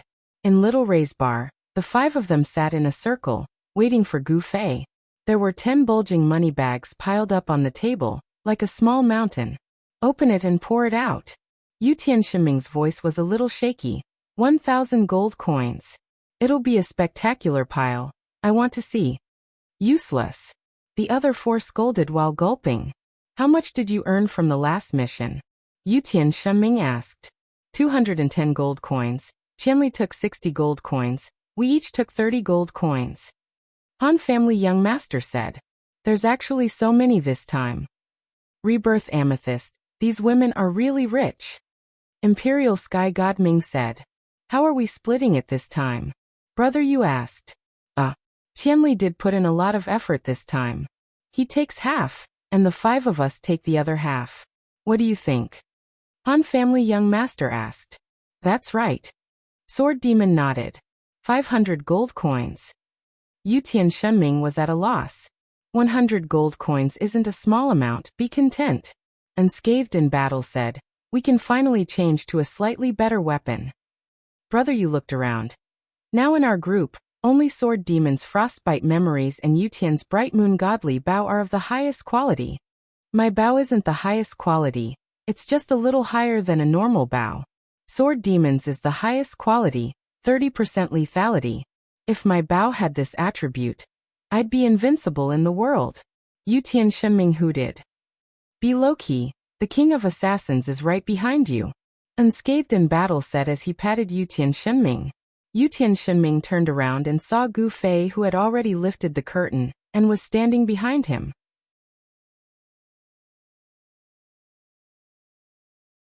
Chapter 53. King of Assassins, you're back. Sit down, sit down. Yutian Shenming jumped up and shouted, giving his seat to Gu Fei. Gu Fei touched his head and smiled, good boy. Wow. That's a lot of money. Gu Fei noticed the money bags on the table as soon as he sat down. Qianli, how do you think we should split it? Han family young master asked with ulterior motives. As the saying goes, strangers the first time, familiarity the second. If last time, Gu Fei said that everyone was embarrassed to split it equally, then this time, they would definitely listen to him without hesitation. None of the people here were easy to deal with. It was just that Sword Demon was sometimes a little too serious. However, when Han family young master spoke, he already sent a look over.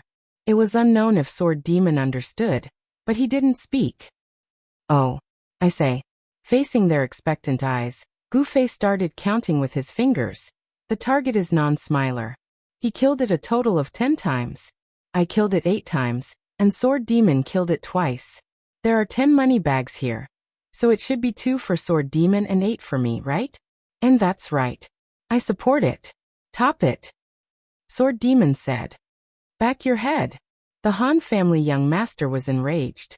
Using eyes to communicate is too outdated. Gu Fei laughed at Han family young master. We all use private messages. Fuck. You two bitches. Han family young master continued to scold. Forget it. Let's split it equally. You guys have worked hard for a day. Gu Fei said generously. I was waiting for you to say that. Yutian Shenming rushed up like a hungry tiger, and took away the 2 money bags. The others also reached out their hands. Gu Fei felt a great sense of achievement again. At the same time, he was surprised that July and the other girls were really rich. Based on the current exchange rate of using RMB to buy equipment at the exchange, and then selling equipment at the auction house for in-game currency, 1 gold coin in the game was worth about 10 renminbi. After all, it was still the early stages of the game, and the production of gold coins was still quite low. Even RMB warriors were having a hard time saving up gold coins, because most of the equipment that players would bring to the exchange for sale were relatively expensive. After players bought this type of equipment with RMB, it would be very difficult for them to return to the game and sell it for game coins, because the price was just too high. In such a situation, being able to save up 1,000 gold coins was really amazing. He must have bought a lot of low-priced equipment with RMB and sold it bit by bit for game currency to save up. It would be very difficult to complete this project without amazing willpower. When Gu Fei had enough of the aftertaste, he realized that there was no more money on the table. Hey, where's mine?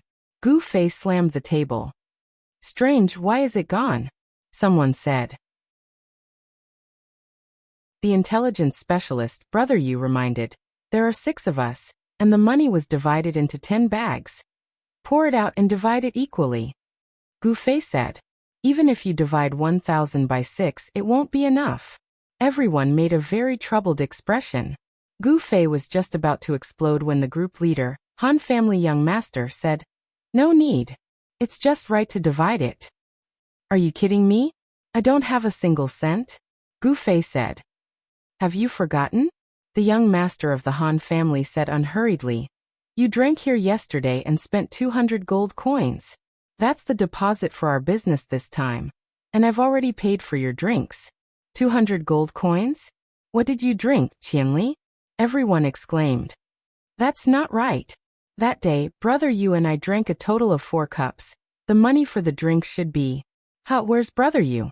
Where did Brother Yu go? Gu Fei looked around. We have to get to the bottom of this. I'll go get him.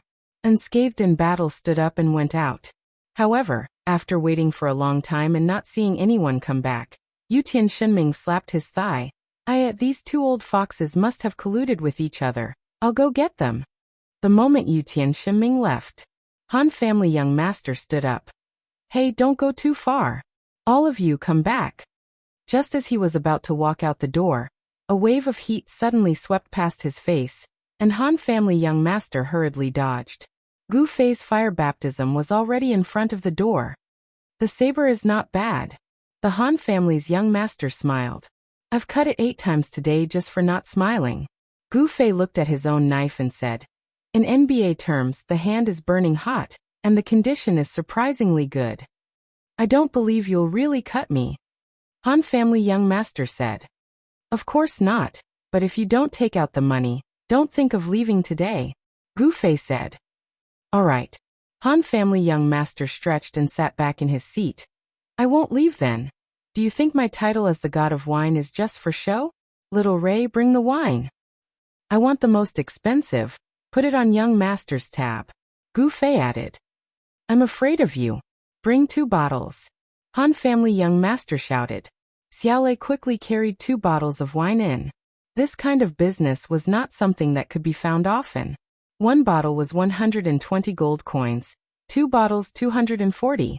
Han family young master happily threw the money bag and laughed. Now I have no money, what can you do to me? Ha ha ha ha ha. Let's fight to the bitter end. We'll all be poor. Gu Fei smiled faintly. His hand moved like lightning, and the 2 bottles of wine that had just been placed on the table were pulled into his arms. Hey, what are you doing? Are you eating alone? That's not very kind, Han family young master said.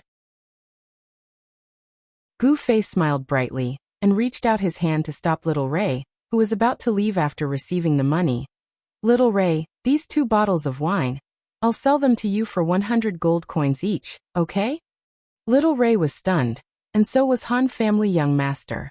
You don't want such a good deal? Gu Fei said with a smile. Little Ray suddenly smiled, and let go of the 2 money bags. Gu Fei quickly caught them, and put the 2 bottles of wine into Little Ray's arms. Let's go. Gu Fei stood up, saluted Han family young master, and ran away as fast as he could. Fuck. Fuck. Fuck. Han family young master roared as if he had just woken up from a dream. The players outside the room heard him and asked curiously, Little Ray, your pub has started to provide erotic services? Forget it. Sword Demon comforted Han family young master. I'll treat you to a drink. Good brother. Han family young master patted Sword Demon's shoulder. Little Ray, the most. Don't ask for the most expensive one. Sword Demon stuck his dagger on the table, and said slowly, 240 gold coins for 2 bottles. I don't have enough money. Give me 2 bottles of the second most expensive wine. Han family young master shouted. That night, the legendary god of wine Han family young master drank and cried. He's really an assassin. After leaving the pub, Gu Fei went to the leveling area to kill some monsters. Just like what he had experienced before, the uncontrollable high and low damage of the baptism of flames greatly affected his rhythm. He encountered many dangerous situations when dealing with several NPCs. After all this time, no one would shout don't kill, capture him alive. In this regard, Gu Fei could solve this problem by changing to a weapon that didn't have this enchantment probability. However, he didn't do so, because to him, this was a rare opportunity to train.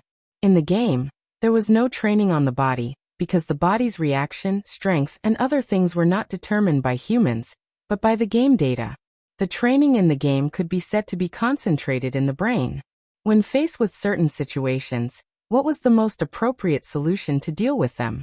Counterattack or dodge? Which enemy should he counterattack? Which direction should he move in to dodge? These were all decisions that needed to be made in an instant. How to choose the most correct and most effective path from the many choices. Some people said that it was based on intuition. That's right, but intuition was also divided into two types. One was called talent, and the other was called experience. Gu Fei didn't dare to say that he was very talented. After all, he wouldn't encounter such a situation in real life, but at least he could accumulate a lot of experience. The eye chased the hand, and the hand chased the eye. The eye actually referred to the observation, judgment, and decision made in an instant. This could be practiced both in and out of the game. However, outside the game, Gu Fei wouldn't have so many opportunities to practice. As for the hand, it could only be used to train the body outside the game. In the game, it relied on attribute points and equipment, which was much simpler. At this time, Gu Fei's killing efficiency was slightly lower, and he could die if he was the slightest bit careless. If it were any other player, they wouldn't choose to continue in such a situation. However, Gu Fei was different. After all, his goal in the game was completely different from ordinary players. From his point of view, the value of this kind of practice was more important than quickly leveling up a few more points. The fluctuating attack damage caused Gu Fei's originally stable attack rhythm to have to adjust from time to time according to this 30% enchantment rate. Killing monsters became interesting and full of variables. Of course, this was only for Gu Fei. If it were an ordinary player, they would either choose to kill monsters one by one or change their equipment. They wouldn't continue to take such risks. After farming for more than an hour, Gu Fei ended his gaming life for the day, but the legend that he had created continued. Before Gu Fei had finished hunting down Non-Smiler, this matter had already made its way to the game's forums. As the pursuit progressed, it was constantly updated, and finally stopped at 10 times. Today's act of hunting someone down by 10 levels caused a heated discussion among the players. In the end, there were differing opinions. The players who were extremely passionate about PvP naturally didn't approve of this kind of behavior. They only had one opinion. Awesome. As for the players who were deeply worried about everything, they had many worries about this. What nourishment of violence. The game had become a one-sided PvP arena. They even began to worry that this would lead to a decline in the game company's revenue. A problem that they didn't need to worry about at all. Most of them just wanted to watch the show. After they knew that today's pursuit had ended because Non-Smiler had gone offline, they eagerly looked forward to the day when Non-Smiler would come back online and be hunted again. In any case, there were two things that the players agreed on. First, this killer was really OP. They heard that he was only a mage, but he had used melee combat to cut a thief to this state. He was definitely OP. Second, this Non-Smiler was stupid. Everyone knew that he was being hunted, and he wasn't a match for the enemy, but he didn't hurry to go offline and hide. Instead, he let someone cut him down by 10 levels. He was definitely stupid.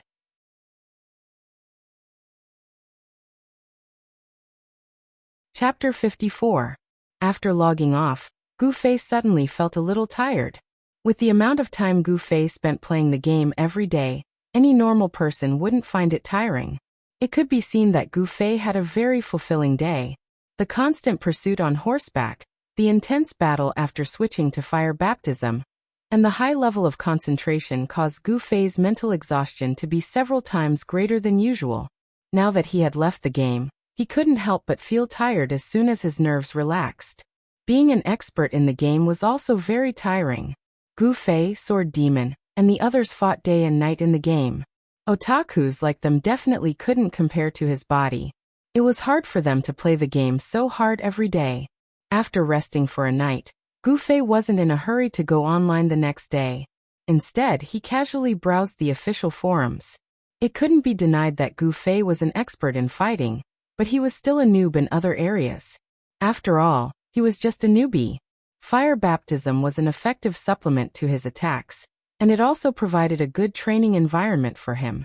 But at a critical moment, the random enchantment attacks were a bit troublesome. Gu Fei wanted to see if there was a way to increase the enchantment rate to 100%. If that was the case, Gu Fei could be said to be a stable high-damage killer. However, it was a pity that the current research on enchantments in the game was focused on the deceleration of frost damage, or the numbness of lightning damage. As for fire enchantments, because melee classes were poor in mana, it was better to choose poison damage than fire magic. The amount of poison damage depended on the equipment, and had nothing to do with mana. Moreover, it could continuously reduce health. As long as the equipment wasn't too bad, it could easily exceed fire damage. There was another important reason. Enchantment damage had a prerequisite. It had to be a normal attack. When using a character's skills to attack, the enchantment on the weapon would automatically be frozen. Normal leveling didn't matter, but in a real difficult battle, such as PK or challenging a boss, skills were the key to victory. Therefore, enchantments that purely dealt damage like fire magic were even less valuable, and were directly viewed as trash by players. Of course, no one would research trash items. Gu Fei rummaged around but didn't find any useful information. He only knew that apart from weapons, rings, necklaces, and badges could also have a chance of having an enchantment attribute. In addition to weapons, there were head, body, belt, shoes, as well as 2 rings, 1 necklace, and 1 badge. There were a total of 9 parts. Gu Fei's 2 fingers and neck were still empty, showing that the drop rate of accessories was relatively low. As for Gu Fei's straw hat and boots, they weren't too bad, but they weren't suitable for mages, which was why the Han family young master and mocked them. After some research, Gu Fei felt that he could go and see if there were any fire magic accessories that he could buy. In addition, he really should change into a more approachable outfit that didn't have such a strong personality. After looking at these things, Gu Fei returned to the forum's main page. He found the most popular sticker on the forum. Cloud City Close Combat Mage. 10 steps to kill a man, Qianli won't stay. When the deed is done, leave with a brush of the robe. Gu Fei's heart tightened, and he quickly clicked on it. Sure enough, this was the report of Gu Fei's pursuit of Non-Smiler in Cloud City yesterday. The cause of the incident had been dug out by experienced gossipers with keen senses. But this wasn't the main point. The main point was the process of Non-Smiler being killed 10 times. All the information was gathered from eyewitnesses from all over the place. If Gu Fei commented on it, it was basically true. The debate about the incident was mainly focused on 2 aspects. The first was the moral aspect. This was the topic that had been the hottest topic since yesterday's incident on the forum. Gu Fei casually scanned through a few opinions, and didn't think much of it. In this matter, Gu Fei didn't feel guilty at all. Non-Smiler lied to July 1st. Later on, he was tricked by Shi Xiaotian, who was a fan of trickery, on his own initiative. It had nothing to do with July. And now, in this game, Non-Smiler had started to harass July. Coincidentally, such a lousy fellow had become Gu Fei's business partner. Gu Fei naturally had no qualms about killing him. These few posts in the forum were not enough to affect Gu Fei's mental state at all. After that, the discussion was about the technical aspect. A mage chasing down a thief in close combat sounded like a fantasy no matter how one listened to it. The players watching the live broadcast were not in vain. One post opened a portal and led everyone to a specialized post on researching Gu Fei's skills. As soon as the post appeared, it included a full set of Gu Fei's equipment. It was obvious that countless people had used identification on Gu Fei. But soon the next few posts went off topic. Everyone started to discuss where Eddie's coat of arms came from. A single attribute plus 6, a total of 5 attributes would add up to 30. This was currently the best equipment with additional attributes. Gu Fei's heart skipped a beat. Fortunately, he had seen this post. Otherwise, Eddie's coat of arms would have been enough to tell everyone who the masked killer was. Based on the people he knew in the game, July and the other girls should have used identification on him. If they saw this post again, his identity would have been exposed. But they probably wouldn't say anything. That was the only thing Gu Fei could think of. If word got out, Gu Fei and the players who had been chasing him for several streets had to admit that it would be troublesome. Gu Fei calmed himself down and continued to read. After a few more posts, the post returned to the main topic and began to discuss Gu Fei's skills and tactics. Due to the information provided by the audience, The characteristics of Gu Fei's character were obvious. Agility and magic damage. His high speed and magic damage allowed Gu Fei to finish off the rogue, Unsmiler, in an instant. Then many experts began to analyze the character's potential. Everyone had their own opinions and argued endlessly. Gu Fei noticed a comment by a user called Strange Pupil. This guy thought that it was a coincidence that Gu Fei could kill Unsmiler. The rogue focused on strength and was suppressed by an agility mage. At the same time, the rogue had low HP and was vulnerable to the mage's physical damage and magic damage. If the rogue was a character with high HP or a higher speed, the outcome would be uncertain. Moreover, very few players wore magic resistance equipment at this stage of the game. If they did, then they would be able to greatly weaken the magic resistance that focused on enchantments. In addition, Strange Pupil also mentioned a detail that not many people paid attention to. Although Unsmiler had been killed a total of 10 times, so far, the first time was when he was at his strongest state, level 30. No one seemed to have seen how he was killed. The second time was when Unsmiler was at level 29. It was a rogue who assassinated him. After Unsmiler lost 2 levels, the mage began to attack. Did this mean that even when Unsmiler was at his peak, the mage was not so confident in killing him? This analysis could be considered reasonable and well-founded. If it was done by an ordinary player, it would be completely reasonable. However, for Gu Fei, he had overlooked the fact that Gu Fei knew Kung Fu. After all, Gu Fei had killed Unsmiler in 2 or 3 attacks. It was difficult to see the real skill of Kung Fu if one was not an expert. After reading all the replies, Gu Fei was quite disappointed. He had hoped that there would be a comprehensive study of his character in this post. In the end, just like all such posts, it went from discussions, to arguments, to insults and finally to nothing. Gu Fei still had to figure out how to make a path suitable for himself as a mage. After exiting the forum, Gu Fei logged into the game. The first thing he did when he came online was to remove Eddie's coat of arms. There was too much attention on his masked identity. What if someone on the street used Identify on him? His identity would be exposed immediately. Gu Fei walked quickly to the auction house, trying to buy a common outfit to disguise himself. However, the auction house was a little strange today. Gu Fei could not do anything inside, and the few NPCs working there refused to talk to him. Gu Fei did not know what was going on. He tried again and again, and was very busy. Suddenly, someone patted him on the shoulder. "What are you doing here?" Gu Fei hurriedly turned around and saw Brother Yu. He had coincidentally met an expert, so he hurriedly asked. Brother Yu stared at him, dumbfounded. "We were wondering why you were so crazy. So you don't know the rules of PK? Why?" Gu Fei asked quickly. Brother Yu explained. "Every time you kill a player in the game, you will accumulate 1 PK point. At first, some NPCs will stop serving you, and you will lose 2 levels. When your PK point reaches 10, all NPCs in the city will stop serving you, and you will lose 3 levels. When your PK point reaches 20, NPC guards and patrols will hunt you down, and you will lose 4 levels if you die and 2 levels if they catch you. You will also have to go to jail. When your PK point reaches 30, NPCs will kill you on the spot, and you will lose 5 levels. Then what do I do now?" Gu Fei was dumbfounded. "You should be below 20 points right now. You can turn yourself in and go to jail, and you will lose 1 PK point every hour. Or you can just float outside by yourself, and you will lose 1 PK point every 2 hours. Brother Yu said. "Who would choose to go to jail? Isn't it just that I can't buy things? What's the big deal?" Gu Fei said. Brother Yu nodded. "It seems that there is something even more important that you don't know. What is it?" "There is a type of quest in the game called Wanted Quest. It refreshes once a day, and the target is a player with PK points. It can be collected as an individual or as a mercenary group, and the reward is based on the PK points of the culprit. You were in the limelight yesterday, so you will definitely be at the top of today's Wanted Quest list." Gu Fei was dumbfounded. He didn't think that fighting in the game would cause so much trouble.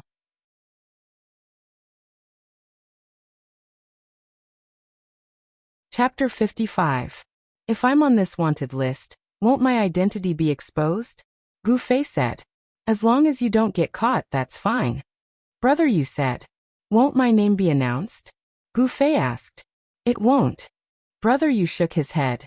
The people listed on the wanted list all have a number. Right now, your name is a wanted criminal number XXXX. So it's like that. Players who have accepted the wanted mission will have their coordinates updated every 5 minutes. So, as long as you calculate the time and move every 5 minutes, it won't be easy for the other side to find you. Brother, you said. That makes sense. Then I'll hurry up and get going. Gu Fei looked at the time. It had already been 5 minutes since he went online. What do you want to buy? I'll help you. Brother, you walked towards the auction house's trade window. Oh, give me a level 30 robe that a mage should wear. Then see if there's a necklace, ring, or emblem that increases the probability of fire magic attacks. Give me one of each. Gu Fei said. Brother, you expressionlessly left the trade window. It's getting late. Let's hurry up and get going. Gu Fei. The two of them walked out of the auction house and quickly headed out of the city. They hadn't walked far when they heard a flurry of footsteps behind them. When they turned around, they saw several players rushing towards the auction house. They can't be coming for me. Gu Fei said in shock. It looks like it. Brother, you said. There's quite a few people. Gu Fei said. Turn yourself in. Brother, you said calmly. Don't. Gu Fei said. Then you should still cover your face. With so many people, it's hard to say if someone with sharp eyes won't notice your existence. Right now, you're marked with a number in their eyes. It's obvious. Brother, you said. All right, let's hurry up and get out of the city. There are too many people in the city. It's troublesome. Gu Fei quickly ran out of the city. Brother, you couldn't keep up with Gu Fei's speed at all. He could only shout from behind, be careful. Gu Fei waved at him without turning his head. Brother, you returned to the auction house alone. Many players were searching the place, and new soldiers would occasionally arrive. Brother, you felt that he had underestimated the severity of the situation. He did not expect Gu Fei to attract so many people to pursue him. The curiosity of humans is truly terrifying. After leaving the auction house, Brother, you contacted the Han family young master and the others. Everyone was shocked when they heard the news. What? That guy doesn't know the PK rules? This trash. Let's have a meeting. As the guild leader, the Han family young master first criticized Gu Fei, then called everyone to meet at the usual place of Little Ray's bar. At the same time, Unstoppable 4Cs, Fengxing, was running to find their guild leader, Sword Without Oath. Here's our chance. The gate of Unstoppable 4Cs was almost blown away by Fengxing. Sword Without Oath was chatting with a few pretty girls in the guild, when he was suddenly interrupted by Fengxing. He frowned slightly and said in a deep voice, How many times have I told you? Stay calm and don't panic. The masked killer is on the wanted list. Fengxing shouted. He killed a non-smiler so many times, of course he's on the wanted list. Sword Without Oath said blandly, continuing to show his calmness in front of the girls. Let's go, I'll go with you. Sword Without Oath waved his hand and said goodbye to the girls. He calmly walked out of the guild and gently closed the door. He turned around and said, Holy shit! Why is he on the wanted list? He killed a non-smiler so many times. Didn't he turn himself in and go to jail? If everyone chases him, won't his identity be exposed? What's the point of wearing a mask? Fengxing. Say it. Sword Without Oath's impatient look was completely different from when he was in the guild. I don't know either. I just heard that there's a criminal with a PK value of 15. I don't think there's anyone else other than this guy. Quick, let's go take a look. Sword Without Oath strode towards the wanted list. The wanted list was filled with people. Unsworn Sword swept his gaze across the crowd, and saw many of the leaders of Cloud City's other guilds. Sword Without Oath could guess what these people were thinking. They just wanted to make friends with this ruthless person, and pull him into their guild. In fact, Sword Without Oath had this plan in mind, but there was no need to think too much about it.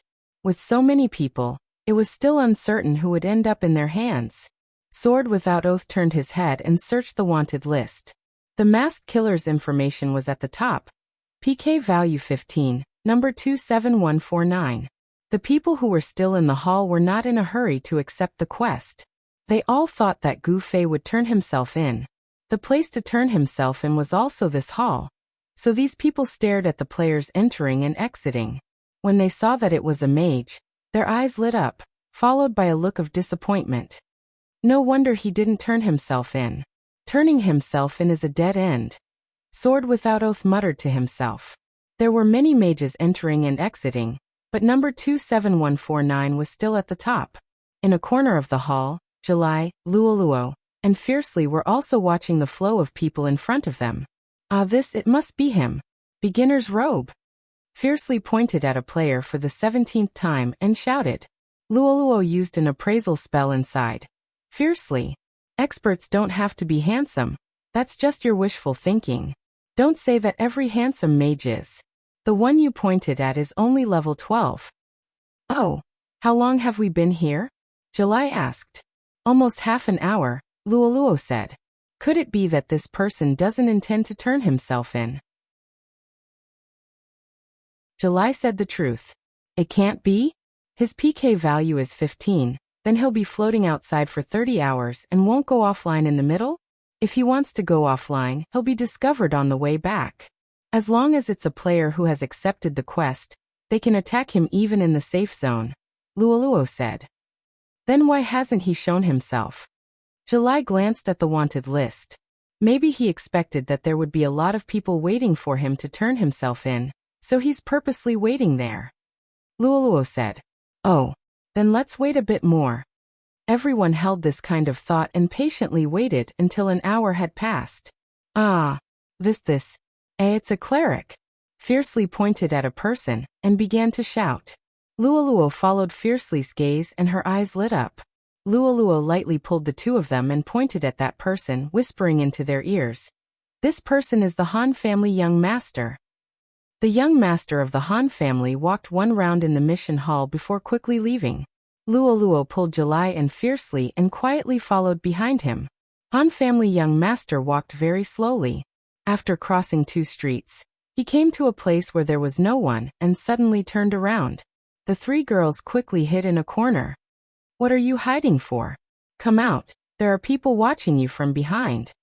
Han family young master shouted. Don't move, he's definitely lying. Fiercely said. He's not lying. A clear voice sounded from behind the 3 of them. The 3 girls were dumbfounded. Fiercely looked back and was even more confused. Did you hear someone talking? July already stood up and looked at the air behind her and sighed. It's a thief, he's hiding behind us. Can you come out now? Han family young master continued to shout. The 3 girls helplessly walked out of the corner. Fiercely punched and kicked behind him, but didn't hit anything. You're really careful. You even put an eye behind you, Luoluo said. Han family young master ignored her and only coldly said, Our deal seems to have ended yesterday. It's ended, but there might be new deals to do, Luoluo said. We're not free right now, Han family young master said. Oh, what are you busy with? Luoluo asked. Han family young master smiled. What do you think? This started because of us. If you need any help, we won't refuse. July said sincerely. Miss, you've already paid us for everything we've done for you, and the price is very reasonable, so we don't owe each other anything. Right now, it's completely our own business. You don't need to worry about it. Put away your curiosity and quickly go back. Han family young master said and turned around, preparing to leave. Han family young master. Fiercely suddenly shouted. Han family young master stopped his footsteps. We know your name, and we know what you look like. Aren't you afraid that we'll tell others about you? Fiercely shouted. Fiercely. July and Luoluo clearly didn't expect Fiercely to say that. Are you threatening me? Han family young master turned his head. No, what I meant was, if you can let us know your identity, why can't you let us meet other people? We'll definitely keep it a secret. Fiercely said. Han family young master smiled and pointed at July. Ask your president. Maybe she'll understand my thoughts. Chiyue was stunned. Don't follow me anymore. I don't have a good temper, and my mood isn't good either, so I'll fall out easily. Lastly, a friendly reminder. Don't think of accepting the mission to see this person's true face. He's very cruel. and never soft-hearted, to everyone. He's a real killer. Han family young master said the last few words with gritted teeth, filled with resentment, and left without turning his head back. What kind of person is this? He's too full of himself. Fiercely scolded. Miss, it's not good to speak behind someone's back. Someone said in the air. Why is there someone else? Fiercely stomped his feet angrily. Quickly scram, you peeping Tom. Fiercely waved his fists and legs at the air. Let's go fiercely. July came up and pulled fiercely away. Should we accept the mission, Sister July? Luoluo asked. Yes. July said decisively, but we're not going to see his true face, but to see if there's anything we can help with.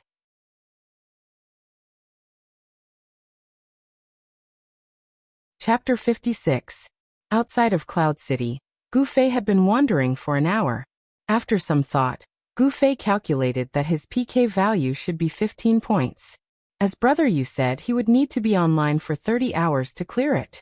During these 30 hours, he couldn't be caught by players who accepted the quest, or else he would have to go back to jail for another 15 hours. He emphasized that this would be a completely idle 15 hours. Since it was a holographic MMORPG, players couldn't just hang up and watch a movie, so Gu Fei insisted on wandering in the wild. Gu Fei killed monsters along the way. Since he kept moving, he hadn't encountered any danger yet. There was only one time he heard voices in the distance, but for some reason, that group of people seemed to be fighting. It was probably two groups of enemies, so they didn't care about Gu Fei and donated themselves to the wanted list. But as time passed, Gu Fei gradually felt the pressure.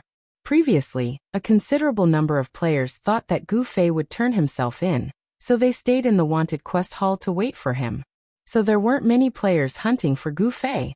But after more than an hour, 27149 was still at the top of the list, and many people began to take action.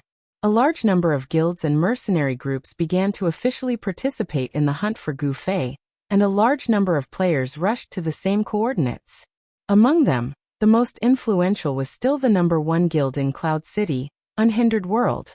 The three core players, Unsworn Sword, Windstar, and Reflection of Years, brought a large number of people to the outside of the city.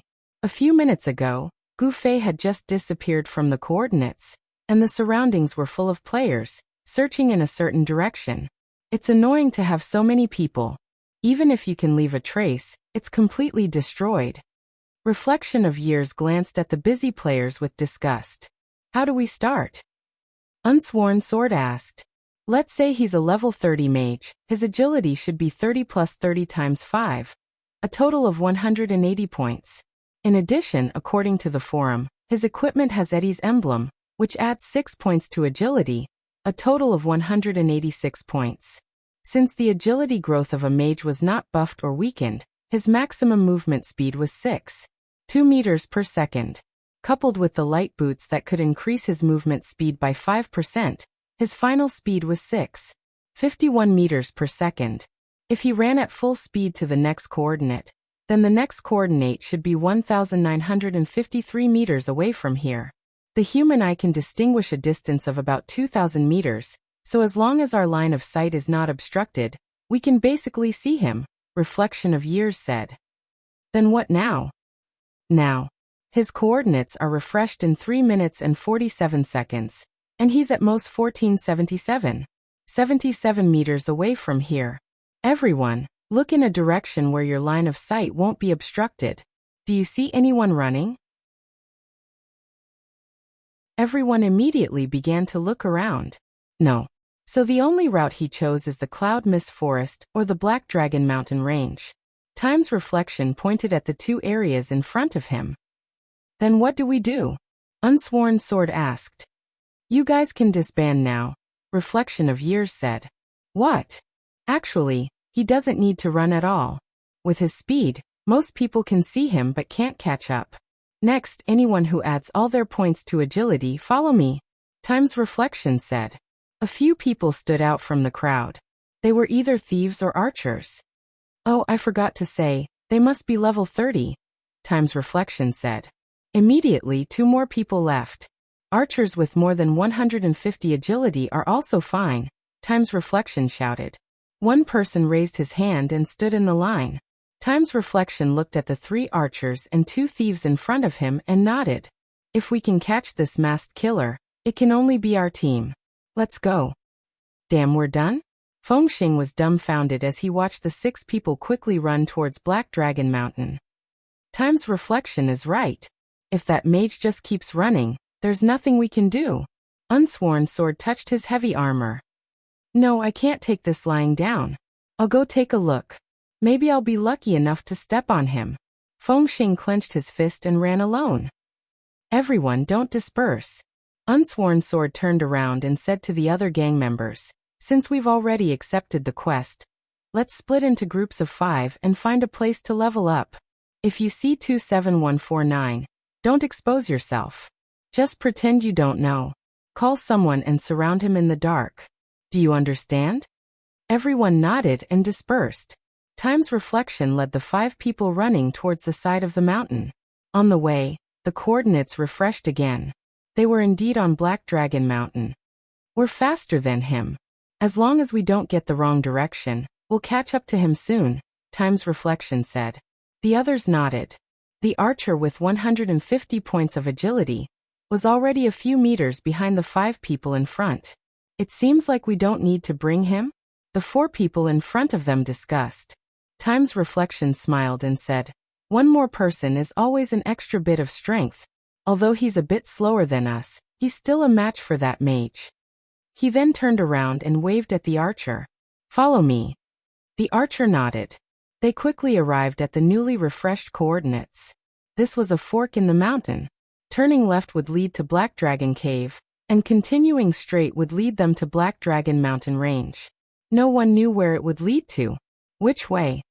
If he goes straight, then it'll be fine. If he goes straight, we'll catch up to him sooner or later. I don't think he'll choose this kind of less flexible path. He'll probably go to Black Dragon Cave. We'll go to Black Dragon Cave first. If the coordinates aren't right, we'll turn back and chase after him. Anyway, there are only 2 paths, Time's Reflection said. What if he turns back? Someone said. Then he'll run into other people chasing after the coordinates. He can't be that stupid, right? The coordinates refreshed every 5 minutes. And he still dares to turn back? Time's Reflection laughed. Let's go. Hurry up. They turned left and rushed to the road leading to Black Dragon Cave. They chased all the way to the entrance of the cave, but there was still no trace of Gu Fei. Time's Reflection looked at the time and said lightly, if we're not going the wrong way, then he must have entered the cave. Black Dragon Cave's terrain is complex. It's a good choice to hide here and deal with the pursuers. He can also farm monsters and level up. However, he still underestimated the number of players chasing him. The players chasing him now are enough to easily massacre the entire Black Dragon Cave. If he goes in now, isn't it a dead end? Time's Reflection said this, but his face was worried. It's just that this way, our team's speed advantage won't be of use. Then what do we do? Wait for the main group? Someone asked. Of course not. It wasn't easy for us to get such a big lead. Enter the cave. Time's Reflection waved his hand, and they went into the cave. After moving forward for a while, the new coordinates refreshed again. Time's Reflection looked at it and suddenly laughed. Brilliant. I only now understand this guy's intentions. What? Someone next to him asked. If we hadn't entered Black Dragon Cave one step ahead and followed the coordinates he left, I'm afraid we wouldn't have been able to find this guy again, Time's Reflection said. Why? Inside the game cave and outside the cave belong to 2 different maps. Each has its own coordinates, but when the coordinates were displayed, they weren't marked. It should be considered a mistake. Those who are still outside the cave, look at these coordinates and search all over Black Dragon Mountain. I guarantee that they won't find anything. Time's Reflection laughed. This guy must have let his guard down. Everyone, hurry up. Time's Reflection said. The 6 people began to walk towards the depths of the cave according to the coordinates that had just refreshed. Taking a step further, he discovered that most of the monsters along the way had already been cleared by Gu Fei. Time's Reflection was overjoyed. As expected, he's acting like nothing happened and started to farm monsters to level up. It won't be long before we catch up. Everyone, get ready for battle. Hee hee, isn't it the same as pointing out a path for us by clearing monsters so cleanly? After the 6 people caught up to the coordinates that Gu Fei had left, they continued in the direction of clearing monsters. At this time, the coordinates refreshed again. Time's Reflection looked at it and was stunned. What's wrong? Hurry up and continue moving. These coordinates aren't right. Time's Reflection said. What's wrong? These coordinates are too far from the previous one. There are still traces of him killing monsters along the way. How could he have gone so far while clearing monsters? Time's Reflection said. Then what's going on? There's another floor in Black Dragon Cave. Time's Reflection said. Really? How do we go? Everyone asked. These guys had never come here to level up. I don't know. I've never heard of it. Time's Reflection frowned. Let's go along the path first. There shouldn't be any mistake with the traces he left behind, right? Someone suggested. The corpses of the monsters on the ground undoubtedly pointed out the direction in which Gu Fei was heading. That's the only way. Time's Reflection led everyone forward until they completely lost track of him. Could it be that the passage to the other floor is nearby? Everyone look around. Time's Reflection said. Everyone scattered in all directions. One person quickly found something and shouted excitedly. There's a secret passage here. What? Time's Reflection, who was searching in another direction, immediately rushed over. Opening the iron plate, there was a passage that was as tall as a person. Thief, lurk down and take a look. Time's Reflection instructed. A thief lurked down the passage and sent a message a moment later. That's right. These are the coordinates from just now. It's here. This guy went from here. Hurry up and chase. Time's Reflection jumped down the passage, and the others followed one after another. When it was the last person's turn, there was a sudden scream. What's going on? The people in the tunnel were shocked. What answered them was a heavy iron plate covering the ground. Not good. The 5 people in the cave were shocked and rushed to the entrance. Sure enough, the exit had been covered again. When they pushed hard, they could feel that it was locked. We've been tricked. Time's Reflection was dumbfounded.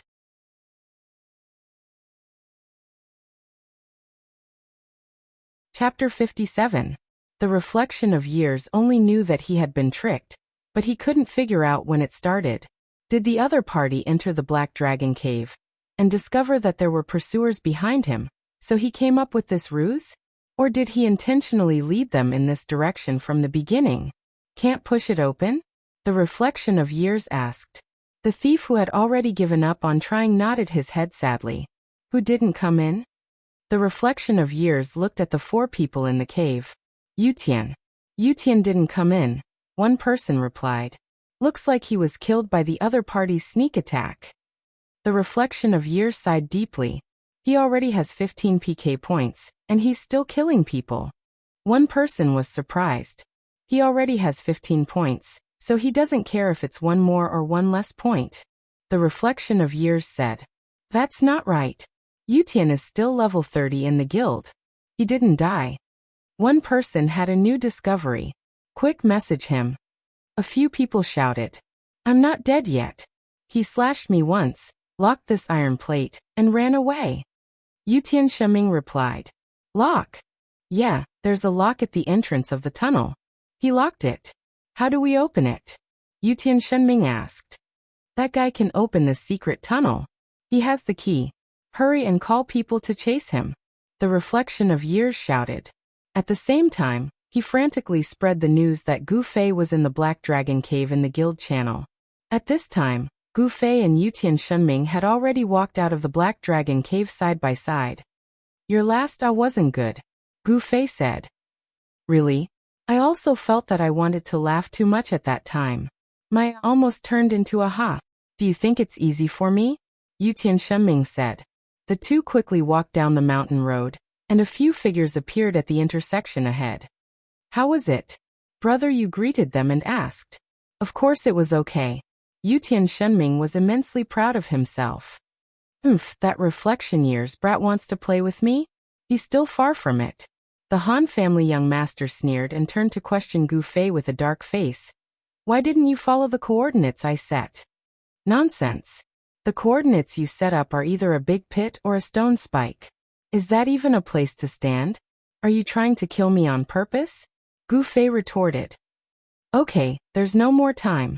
Let's move on to the next step, Sword Demon said. At the mention of the next step, Gu Fei's eyes became a little teary. Can we not go? No, we have to go, Han family young master said firmly. Hey, are you trying to mess with me again? Gu Fei expressed his suspicion. Han family young master said coldly. This is definitely the best plan. Once you get rid of those who are following you closely, you can just follow this path and run along the Black Dragon Mountain range.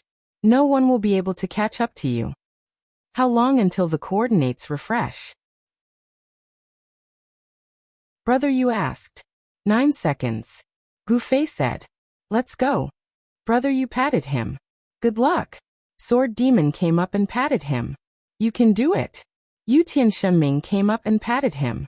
And, unscathed in battle, didn't say anything, but nodded his head vigorously. Get lost. Han family young master looked annoyed when he saw Gu Fei. Let's go. When Gu Fei saw the new coordinates, he immediately turned around and ran. We won't meet anyone on the way, right? Yu Tianshengming mumbled. Absolutely not. Han family young master said confidently. According to the last coordinates he left in the Black Dragon Mountain cave, those who are looking for him are all on the other side of the Black Dragon Mountain range. If they want to reach our location now, it will take them at least 10 minutes. That's not right. Yu Tianshengming suddenly shouted. Why do they need 10 minutes? Qianli will refresh the coordinates in 5 minutes. And after running for 5 minutes, they will find the new coordinates, so they will rush to the new coordinates. It will take them 12 minutes. Han family young master said. Yu Tianshengming was dumbfounded. Then what about the third coordinate? Han family young master said with a painful expression. If they don't insist on reaching the second coordinate and change their route after receiving the third coordinate, they will find that they have nowhere to go after 4 minutes. Then they can only turn back. But at this time, Qianli will refresh the coordinates for the 4th time. That's right. Han family young master nodded. But they still have to return to the second coordinate before they can continue the chase. How much time has been wasted? Even I can't keep track of it. I deeply admire them for continuing the chase at this point. That's terrible. Yu Tianshengming sighed. There's something worse. Han family young master raised his thumb and pointed behind him without turning his head. Those guys took these coordinates and went to the Black Dragon Mountain range to search. Oh God, you won't blame me for going too far, right? They turned back and saw that Reigning the Four Seas had gathered a large group of people and were rushing here along the mountain road under the leadership of Sword of No Oath. Oh, I still need to bring them to save the reflection of time in the secret passage. Yu Tianshengming suddenly remembered. Do you have the key? Brother, you asked. No. Yu Tianshengming said. Where's the key? Everyone asked. In the secret passage.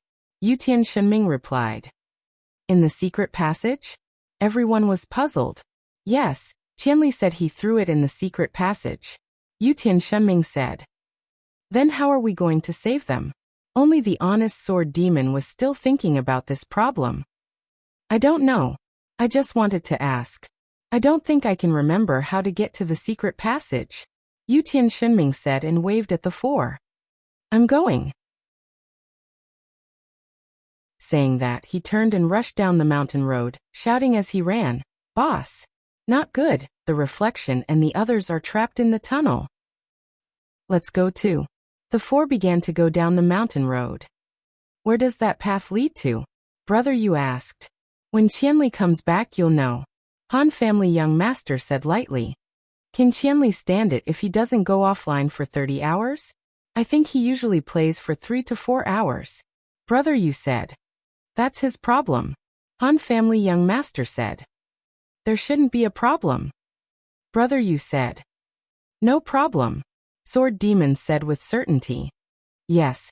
Unscathed in battle nodded. Before Qianli comes back, the mercenary group won't take on any missions. Everyone go do your own things.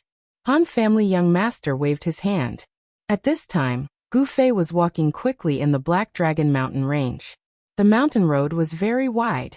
On the left was a mountain wall, and on the right was a cliff. The road in front and behind him was hidden in a cloud and fog. There were no monsters to kill along the way. This road was very boring. Gu Fei could only speed up and hope that a leveling area would appear in front of him. An hour later, there was news from Cloud City. Players returned to Cloud City in groups and announced that they had given up on the hunting mission. Many people also suffered from temporary sequelae. Whenever they heard the location indicated by numbers, they would immediately go into a state of dementia. Those with serious symptoms would go crazy when they heard Table 7 or Table 8 in the tavern. What was even worse was that even after searching the 4 seas and turning the Black Dragon Cave upside down, they still could not find a trace of Gu Fei. The entire guild was at a loss when faced with a rusty lock. Trapped in the tunnel, reflected years, and the 4 full agility warriors finally decided to find the other end of the unknown path. In the end, they found the bedroom of the bandit boss, Suitu. The most depressing thing was that while reflected years and the 4 full agility warriors were sent back to the living area by Suitu, Unsworn Sword announced in the guild channel. The small blue monster guarding the entrance of the secret tunnel has spawned and has been successfully dealt with. The key has been obtained. The tunnel will be opened immediately. And the small group of people searching for Gu Fei in the depths of the Black Dragon Cave were extinguished by the minions who heard Suitu's whistle. When Raining Years and the 4 full agility warriors came out of the Black Dragon Cave, they were covered in wounds, both physically and mentally. Walking on the lonely mountain road, Gu Fei relied on the messages sent by the mercenaries to kill time. Suddenly, he saw a figure in the clouds in front of him. We've been walking for so long. Finally met a monster. Gu Fei was excited. He stretched his arms and legs, pulled out the fire baptism from his pocket and rushed forward. As the distance closed, Gu Fei gradually saw it more clearly. He didn't recognize the person, but the sack on the person's back was unexpectedly familiar. After further analysis, Gu Fei took off the black cloth covering his face. Little Rain. Gu Fei called out tentatively. The sack warrior turned around. Who else could it be but Little Rain? Qianli. Little Rain was also very surprised. What are you doing here? Doing a quest? Yes, a quest. Gu Fei nodded while wiping his sweat. He was still thinking about how to answer Little Rain when she asked him why he was here. He didn't expect the girl to help him think of an answer. Oh, are you going to Luminous Village? Little Rain asked. Yes. Gu Fei replied casually, but in his heart, he was wondering what kind of place this was. That's great, me too. Little Rain said. Really? That's great. Gu Fei said. Let's go together? Little Rain said.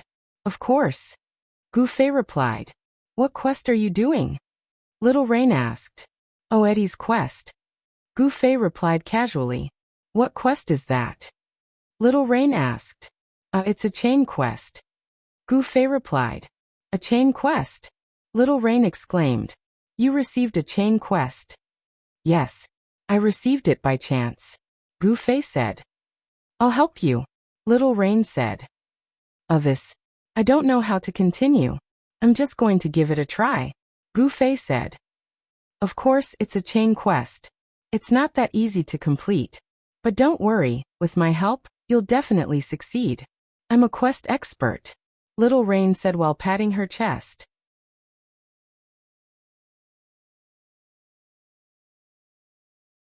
Chapter 58. Since Xiaoyu claimed to be a mission expert, Gu Fei simply asked her for advice. Do you know what Eddie's mission is? This is a chain of missions. It's different every time. How would I know? You're so stupid. Xiaoyu said. Gu Fei felt wronged. He was actually called stupid by this silly girl. Was there anything more wronged in this world? But I know a mission called Trapped Eddie. I don't know if it has anything to do with you. Xiaoyu said. Tell me. Gu Fei said. The wandering warrior Eddie was attacked by bandits when he passed by Black Dragon Mountain. He was imprisoned by the bandit leader Suatu. Find a way to save him. Xiaoyu recited. Oh, you took this mission? Gu Fei said. No, I've heard people talk about it, but no one has completed it because they don't know where Eddie is locked up, Xiaoyu said. He's in Suatu's house, Gu Fei blurted out. How do you know? Xiaoyu asked. The Eddie in my mission is the one you're talking about. How could I not know where he is? Gu Fei said. Oh. Information. I have to write it down quickly. Xiaoyu suddenly threw the sack on the ground and took out a small notebook and a quill from her pocket. Gu Fei moved closer to take a look. Xiaoyu was writing in the notebook. Eddie is in Suatu's house. Suatu's house, is that his bedroom? Xiaoyu suddenly turned her head and asked Gu Fei. This. Probably. Gu Fei replied. Why would he lock Eddie in his own bedroom? Xiaoyu thought. Could it be that there is a secret between them? Oh, it's possible, Gu Fei said. Brokeback Mountain? Xiaoyu said. Maybe. Do you think so too? Xiaoyu was very happy. Gu Fei was speechless. Then he saw Xiaoyu seriously write another line behind Eddie's information. An affair with Sotu. Okay. Let's keep going. After Xiaoyu finished writing, she put away her pen and paper and picked up the sack. What's in the sack? Gu Fei patted it. Food, Xiaoyu said. Food. Gu Fei was confused. I don't know how long it will take to reach Luminous Village. I was afraid that I would get hungry on the way, so I brought some food. Xiaoyu said. Staying in the game for more than 10 hours without logging off would indeed make one feel hungry. But this hunger was definitely a real feeling. It was caused by not eating for more than 10 hours in the game. Eating in the game wouldn't solve any problems. The food in the game could restore HP or stamina while it was still. Taking a step back, even if it was useful, there was no need to fill a sack. With a sack of food, Gu Fei reckoned that it would be enough to last him through the long journey. He didn't believe that the Luminous Village was as far as 25,000 qianli. It's not just food. And water. Are you thirsty? After Xiaoyu heard Gu Fei's question, she immediately responded. She put down the sack and wanted to fetch water for Gu Fei. No need, I'm not thirsty. Gu Fei hurriedly stopped her. The two walked for another hour in the blink of an eye, and the few sentences they could talk about were all used up. Talking to Xiaoyu was more tiring. For example, telling a joke required 3 minutes of time for her to react. In these 3 minutes, Gu Fei had already forgotten the meaning of telling a joke. In turn, the jokes Xiaoyu told to Gu Fei were the kind of things that Gu Fei didn't think were worth laughing at. For example, I have a friend who walked into a tree one day, ha ha ha ha. Xiaoyu laughed so hard that the sky fell and the earth cracked. Gu Fei could only force a smile to the side. But no matter what, when there was a companion beside him, no matter how long the journey was, he wouldn't feel too tired. Because when he saw someone beside him doing the same thing, he would know that no matter how stupid it was, he wasn't the only idiot. This was a kind of comfort. Under the perseverance of the two, the Black Dragon mountain range was finally left behind. In front of him, a large plain, wasteland, hills, and forest appeared like the outside of Cloud City. Gu Fei looked at the time. It took them 3 hours to cross the Black Dragon mountain range. Of course, after discovering that no one would be chasing behind him, and with Xiaoyu by his side, Gu Fei was no longer running like crazy. The two were walking at a uniform speed in a straight line. What made Gu Fei even more gratified was that there were finally NPC monsters in front of him. In the plan with the Han family young master and the others, Gu Fei was arranged to run to such a remote place with monsters for 30 hours. After clearing his PK points, he would return to Cloud City. He originally thought that there would be monsters in the Black Dragon mountain range, but who knew that there would only be clouds and fog along the way. In this misty environment, there was a girl by his side, but unfortunately, this girl called him brother, so he couldn't find that kind of romantic beauty. So thinking back on these 3 hours, it would be a crime to say that it was a waste. Gu Fei's hands were already itching, so he rushed up and pulled out a knife to stab the monster. The monster was instantly killed. With Gu Fei's attack power, without any enchantments, the monster was instantly killed. It was obvious what level the monster was. That's not right, Gu Fei muttered to himself.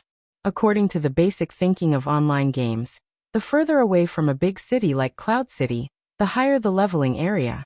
He spent 3 hours to cross the Black Dragon Mountain range, but in the end he ended up in this kind of place. This was too sad. The monsters' levels here are so low, Gu Fei said to Xiaoyu. Xiaoyu didn't seem to hear Gu Fei's words. She gazed into the distance and muttered, "Where is Luminous Village? Do you know?" Xiaoyu turned her head to ask Gu Fei. I'll help you ask. Gu Fei was impressed by her courage to spend 3 hours crossing the Black Dragon Mountain range without knowing where she was going, so he decided to help her ask. Gu Fei opened up his friends list. There was an information king here that was even more of an information king than Brother Yu. Hongchen Yixiao, are you there? I want to ask you something. Gu Fei said. I'm a self-disciplined gamer. Hongchen Yixiao said.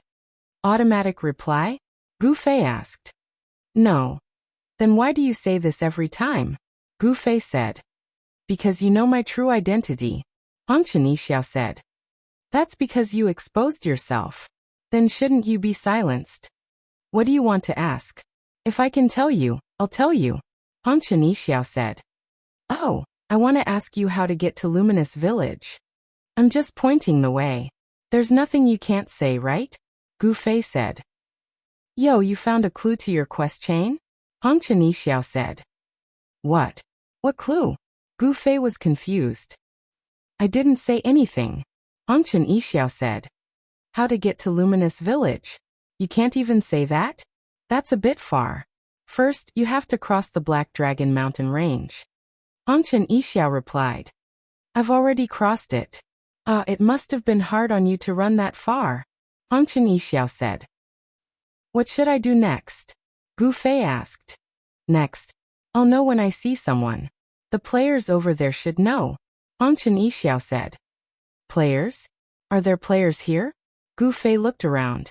There was no one. You just crossed the mountain range, right? That place is still quite far from the main city. If you continue northwest, you'll reach the main city, Moonlit City. The players here should know how to get to Luminous Village. Hongchen Yixiao said. It's so far from the main city, but why are the monsters' levels so low? Gu Fei asked. Embellishment, it's all embellishment. Who would come here for no reason? Hongchen Yixiao said. Alright, thank you. Gu Fei said. No problem. However, there's something I want to remind you of. Hongchen Yixiao said. What? Gu Fei asked. The bounty quest is a server-wide bounty. In other words, Moonlit City's players can also see 27149 on the bounty quest board. However, because you'll be marked as a player from Cloud City, no one should be able to claim it. However, I can't guarantee that, right? So be careful. Hongchen Yixiao said. Isn't this against the rules?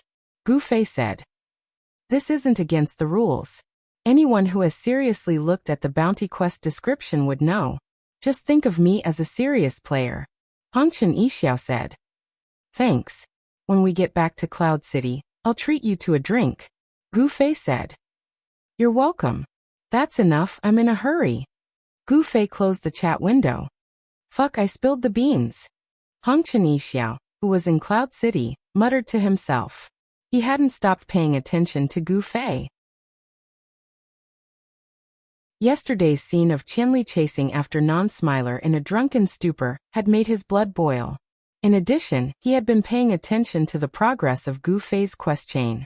The quest chain was one of the highlights of the parallel world.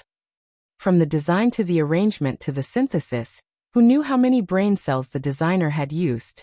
It was the proud work of Hongchen Yixiao's design team. Even they themselves were excited every time they thought of the possible plots in the quest chain.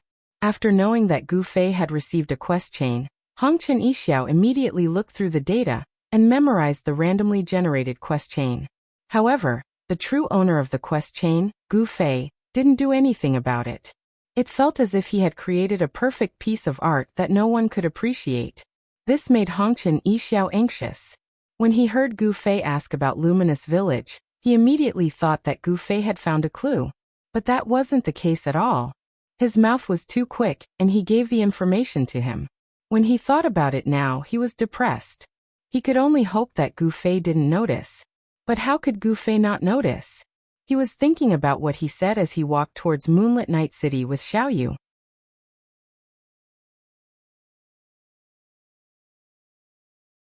Chapter 59.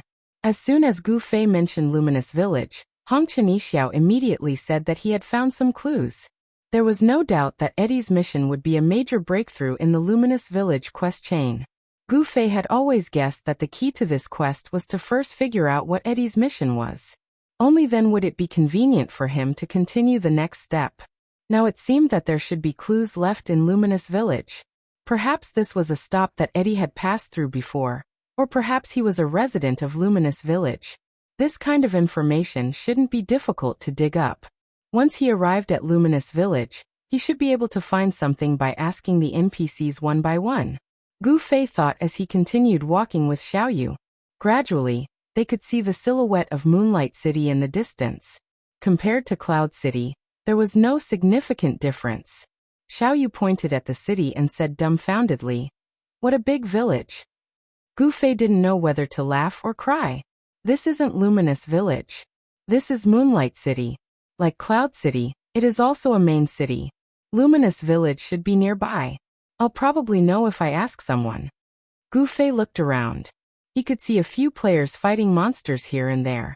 This probably wasn't a lively leveling area. That was why there were so few people who chose to level here.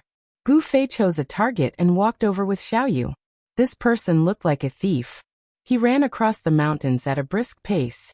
Most of the time, he didn't fight when he encountered an enemy. Instead, he chose to go around them. From time to time, he would crouch on the ground and search for something.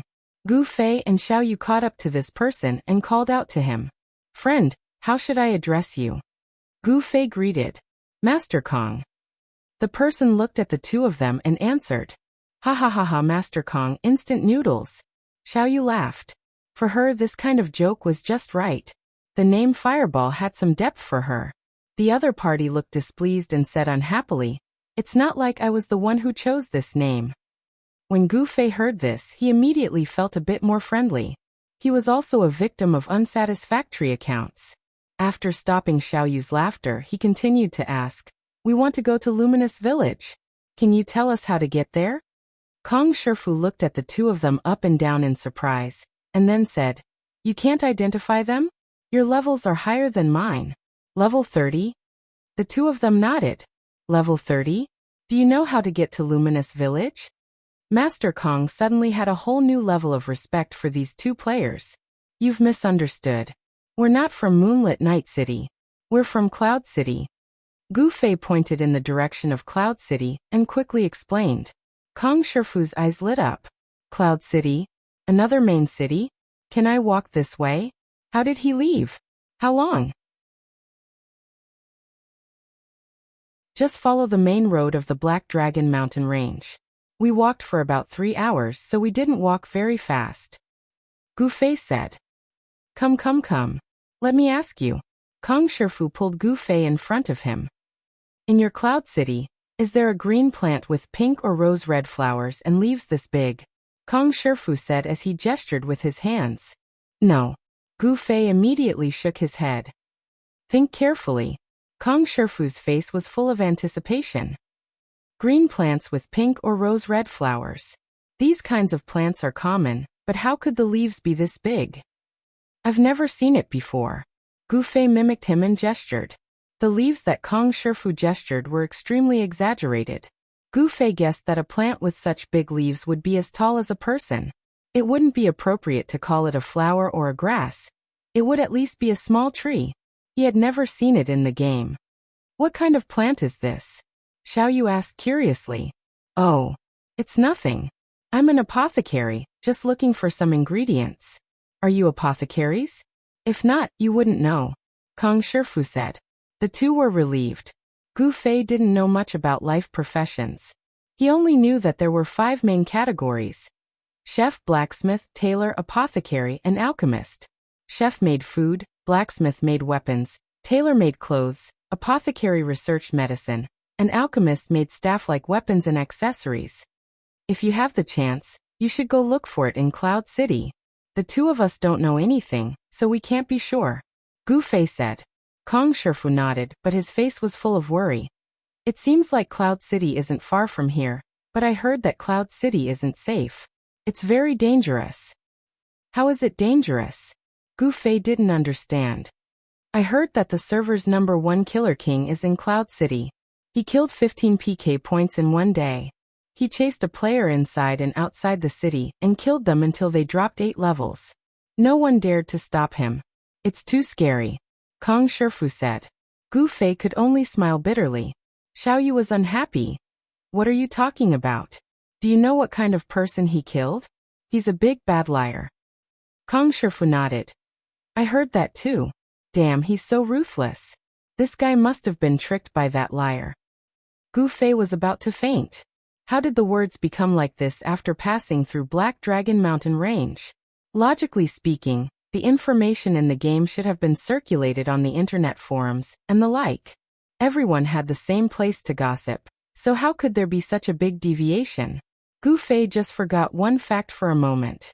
In the current game, although the players were divided into different areas because of the main city they were born in, the relationship between people wouldn't be broken because of this. When two friends entered the game together, it was rare for them to be randomly born in the same main city. But even if they were separated by 10 Black Dragon Mountain Range, it wouldn't stop them from exchanging messages. Compared to the information they read on the internet, most people would think that the words of their friends in Cloud City were more reliable. How could something that was transmitted orally through subjective consciousness not be distorted? Of course, right now wasn't the time for Gu Fei to argue with others. He had chatted with Kong Shifu for a long time, and he still hadn't told him how to get to Luminous Village. Alright, I'm just looking for some herbs anyway. It doesn't matter which way we go, I'll take you there. Kong Shifu said generously. Thank you very much. Gu Fei said. The three of them opened the way, and Kong Shifu walked in front, bending down from time to pull out a few stalks of grass. Gradually, the three of them walked into a popular leveling area. There were more and more players around, and the ratio of people to monsters was comparable to the infamous Cloud Farm outside of Cloud City. But the rules of the players here were different. Cloud Farm was a bad style with unwritten rules, while Moonlit City was a very bold and open robbery. Along the way, Gu Fei saw many players pick up a piece of rag with a bamboo stick, draw something that looked like a ghost on it, and then stick it into the ground and yell, "This area is ours, whoever comes over will die." Those who could yell this slogan were those who had the advantage of numbers. But this wasn't necessarily safe, and it was very likely that another group would come over. Seeing that this area was quite fertile, they took a step forward, pulled out a flag, and threw it to the side to show their intentions. The two sides immediately faced off. Because leveling up wasn't easy, Gu Fei found that people weren't willing to fight to the death. Usually, they would send a few people out to fight one-on-one, and they would also stop when the time was right. This way, the number of bleeding and losing levels was much lower than in Cloud Farm. Of course, this was also a method used when two strong parties collided. If you single-handedly pulled out the other party's flag, of course you would die a horrible death. Gu Fei noticed that Kong Shifu, who was leading the way, was not very active after entering this area. He walked with his head down, and didn't even look at the NPCs in the leveling area. Clearly, he was very familiar with the atmosphere here. This guy could really be called a native of Moonlit City. It wasn't until they were far away from the area that he let out a sigh of relief, turned around, and said to the two of them as if he was very familiar with the local customs, "I forgot to remind you before, I was really afraid that you two would accidentally cause trouble." Good. Gu Fei thought of something and asked, "If we die here, do we resurrect in Cloud City? Or do we resurrect in Moonlit City?" "I don't know about that," said Kong Shifu, pointing to the front. "That's Luminous Village." "Thank you so much," said Gu Fei hurriedly. "Do you want to go? I'll buy you a drink?" Gu Fei could already see the entrance of Luminous Village from afar. There was a tavern at the head of the village. "No need, I don't drink," said Kong Shifu with a wave of his hand. "I'm leaving. You can find me if you need anything. Call me when you return to Cloud City. I'll go with you if it's okay." "No problem." After the two added each other as friends, Kong Shifu went to the side of the forest to pull weeds. Gu Fei and Xiao Yu stepped into Luminous Village. This village was located in the middle of a forest, and it seemed as if you couldn't see the sun if you raised your head. A strange atmosphere pervaded the air, making it seem like the birthplace of a great quest chain. Xiao Yu, what's your quest? Gu Fei first took care of the simple quest. Find Mr. Adrian and extract some valuable gold. Xiao Yu read out her quest. Oh, then I'll do it for you first, said Gu Fei.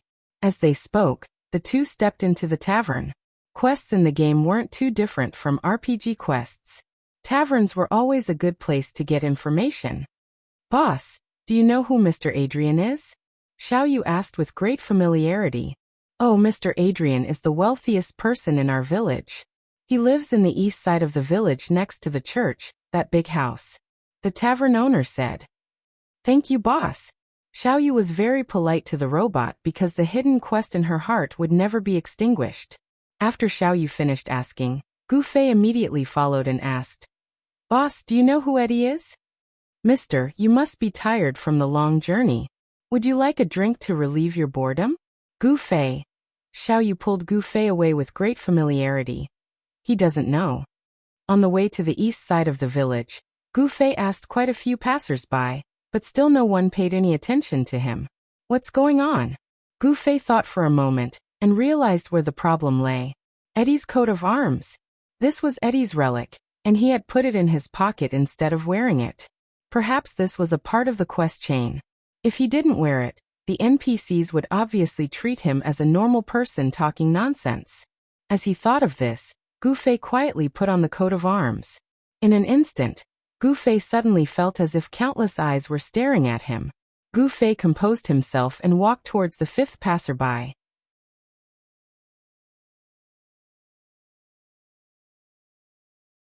Chapter 60.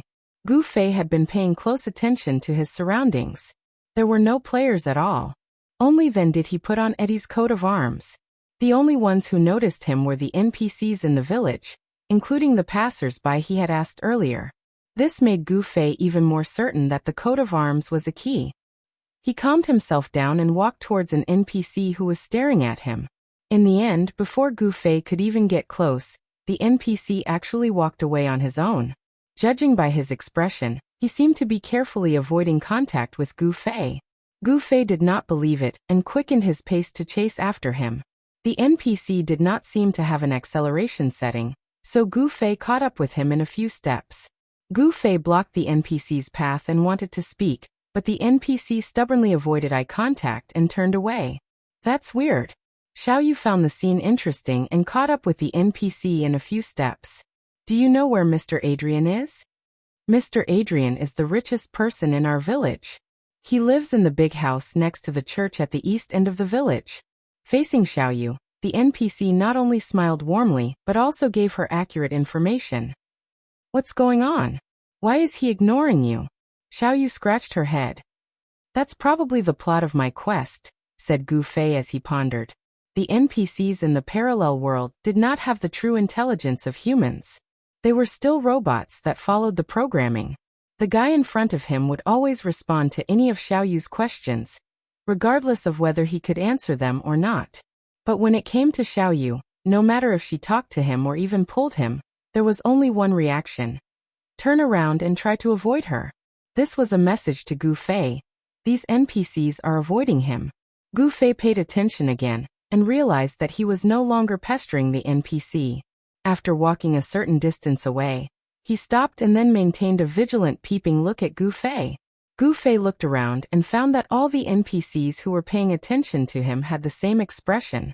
However, among them, there were also some NPCs who looked at him the same as before. They didn't change even though he was wearing the emblem.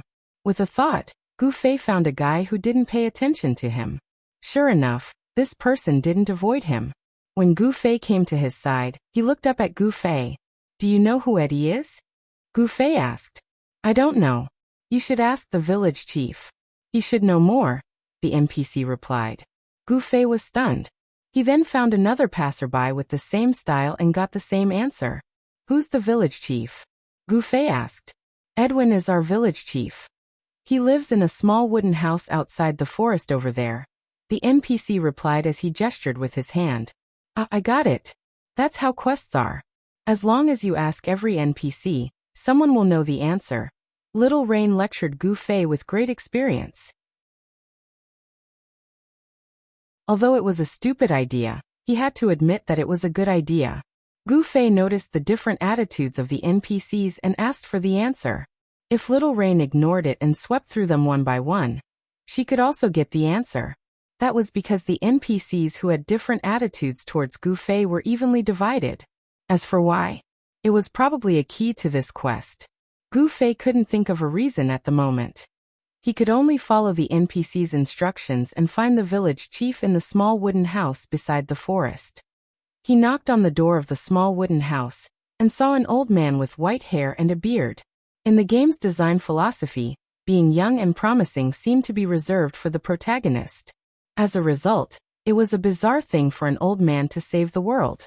In games, the old were always old-fashioned, stubborn, cowardly, and ignorant.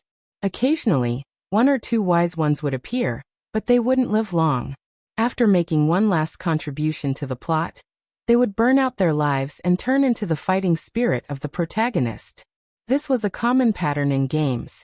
Village Chief, do you know someone called Eddie? Gu Fei asked expectantly. He suddenly realized that doing quests was also a very exciting thing. It was this sense of anticipation that came with it. Eddie? He was a very good young man. He promised to help our village, the village chief said. He's already dead. Gu Fei said with great pain. The village chief was startled. What should we do? Is there anything I can help you with? Gu Fei followed the script. Who are you? The village chief asked. Gu Fei didn't know how to answer and could only speak with facts. Eddie asked me to help. The village chief's eyes immediately lit up. Are you the warrior that Eddie found who can defeat the monster? Monster. Warrior. They all sounded very powerful. Gu Fei couldn't help but wonder if he, who was only level 30, could handle it. However, the village chief's question seemed to be a choice of whether or not to continue the quest. No matter what, he couldn't just stop the quest like this. Gu Fei said and nodded with some embarrassment. I am. Welcome, warrior. The NPC was indeed amazing. He quickly walked out of the shadow of Eddie's death. What monster are you talking about? Gu Fei began to ask for information. If this monster was a close combat type and wasn't that much faster than him, Gu Fei felt that he could still deal with it. Moreover, this was a game. Monsters were made for players to kill, so they couldn't be so strong that they couldn't be controlled. Follow me. The village chief walked out of the door and started walking with his body hunched. Gu Fei and Little Rain followed behind, hating the village chief for walking so slowly. On the other hand, Little Rain was excited, not knowing who this quest belonged to. Leading the two, the village chief arrived at the Church of Luminous Village. The main door of the church had been in disrepair for many years. Half of it had already fallen off the door frame and drooped weakly. The stone path in front of the door had also been abandoned for a long time. Weeds grew between the stone slabs. The village chief led the two onto the stone path. Halfway there, he stopped and looked down at the ground. Here. The village chief hit the ground with his walking stick, Murphy's blood. No matter how many years of rain it takes, it won't be able to wash it away. Gu Fei and Xiao Yu looked down and saw that there was a black mark on the stone slab that the village chief had hit.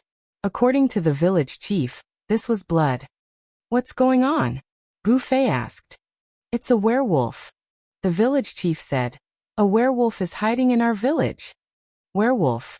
Gu Fei muttered to himself. This was a very cliché race in Western legends. They were usually human, but on the night of the full moon, they would reveal their true form. They would lose consciousness and become extremely savage and violent. What was even worse was that it was said that when a werewolf revealed its true form, its attack and agility would greatly increase. If it was such an extremely fast creature, then it would be difficult to deal with. While Gu Fei was pondering, the village chief was rambling on about the legend of the werewolf. Little Rain listened very seriously, and once again took out his little notebook to quickly record. Gu Fei's thoughts were always faster than the village chief's words. When he finished thinking, he heard the village chief say, "Legend has it that werewolves are afraid of everything made of silver. Warrior, do you have a weapon made of silver?" "No," Gu Fei replied. "Don't worry, I've already prepared. Give me your weapon. I can help you coat it with a layer of silver," the village chief said. "Can I do it later? I want to find clues about the werewolf first," Gu Fei said. "If you need it, you can find me at any time." After the village chief said this, he trembled as he left the church. "Why don't you let him coat your weapon with silver?" Little Rain asked. I think I should get a knife or a sword and let him coat it with silver. I'm afraid the staff won't be able to inflict a fatal wound on the werewolf." Gu Fei took out the staff for Little Rain to see and showed her the staff's lack of sharpness. Little Rain nodded and said, "Do you want to use my axe?" "I don't think I can carry it," Gu Fei said. Although the game said that equipment didn't have class or attribute requirements, it was just that the requirements weren't stated in the form of data. For example, Little Rain's giant axe, according to the game, a mage can use it, but if you don't have enough strength to carry it, then it's not our problem. It's equivalent to a disguised attribute requirement. Moreover, we don't know what the specific requirements are. It's very abnormal. "Oh, then let's go buy a weapon that you can carry," Little Rain said. "I'll go by myself. Don't you want to find the person in that house to get some gold, or?"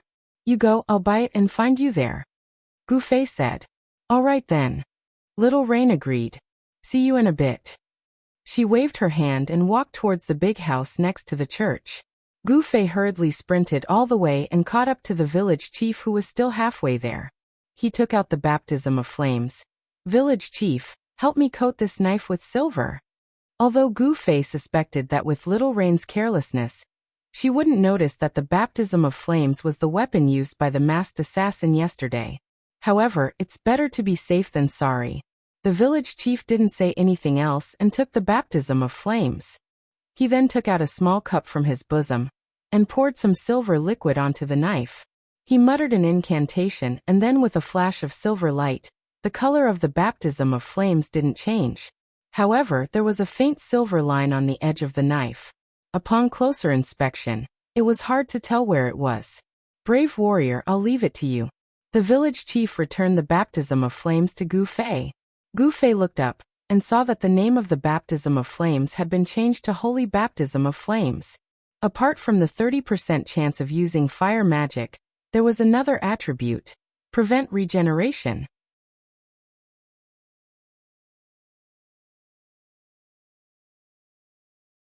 Chapter 61. Prevent regeneration? Gu Fei pondered over the effects of this new stat. Werewolves were commonly seen in myths and legends. The game's design probably couldn't escape this category. He had never heard of werewolves having the ability to revive after death. Preventing regeneration shouldn't be a counter to this ability. Excluding this possibility, it probably meant that werewolves had very strong wound healing abilities. In game terms, it was HP regeneration. In the game, bosses with HP regeneration abilities were often seen. "You can't even recover as much HP in a second," was the best description for this type of boss. Gu Fei reckoned that this prevent regeneration ability in his hand was probably this type of ability. After saying goodbye to the village chief, Gu Fei went back to find Xiaoyu. The door to the richest man's room was wide open. Gu Fei looked inside but didn't see anyone.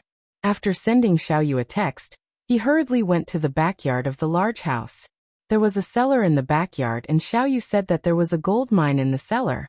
Could it be that the backyard of the house was a mine? Gu Fei went around to the backyard and saw Xiaoyu standing next to the cellar. He hurriedly went up. "You bought a weapon already?" Xiaoyu asked. "I just happened to meet a player who was selling equipment." Gu Fei casually made up a story. He pulled out the fire baptism and handed it over. "This blade isn't bad. It even has a magic attack. It's not bad for me since I'm so weak." This was something that Gu Fei had thought of a long time ago. After all, if he were to fight with Xiaoyu, he would have to pull out his blade sooner or later. If he said this now, Xiaoyu would naturally think that this blade was just bought by Gu Fei and wouldn't suspect anything. With Xiaoyu's stubbornness, Gu Fei believed that this lie was foolproof. It was just that he felt a little apologetic to play tricks on such a simple and honest girl. Xiao Yu took the blade and looked at it. As expected, she didn't have any suspicions. Not bad. How much is it? 50 gold. Gu Fei said. That's expensive. Xiao Yu cried out. I can't help it. I'm in a hurry for the quest. If there's one here, then hurry up and buy it. Going to Luminous City will waste a lot of time. If there's a time limit for this quest, then it'll be depressing. Gu Fei said. Xiao Yu nodded. Gu Fei's words had touched the bottom of her heart. No matter what, the mission was the most important. Then he handed the baptism of fire back. We'll go find the village chief later. I've already looked. The original name of the blade was Baptism of Flames. The village elder coated it with silver before it became the Holy Baptism of Flames. Also, the Prevent Regeneration at the bottom was also created after it was coated with silver. Gu Fei said. Stop regeneration. What does that mean? Xiao Yu said. It's probably to prevent the monster from healing. Gu Fei said. Oh, I have to write it down quickly. Little Yu immediately took out a small notebook and began to write stroke by stroke. Gu Fei didn't know whether to laugh or cry. I guessed it too. Thus Little Rain added another parenthesis to prevent regeneration. Prevent monsters from regaining health. She guessed it. Why are you standing here? Gu Fei asked. Waiting for that person to go get the gold. Xiao Yu pointed to a nearby cellar. Gu Fei stretched his neck to take a look. It was pitch black and he couldn't see anything. Could it be that this person's mine was actually in his own backyard? As Gu Fei was muttering to himself, coughing sounds came from below the cellar. A person carrying a small bag climbed up the wooden ladder. This person was obviously an NPC. After coming out of the cellar, Gu Fei took a look. He had a protruding mouth and monkey cheeks. He had the appearance of a common profiteer in games.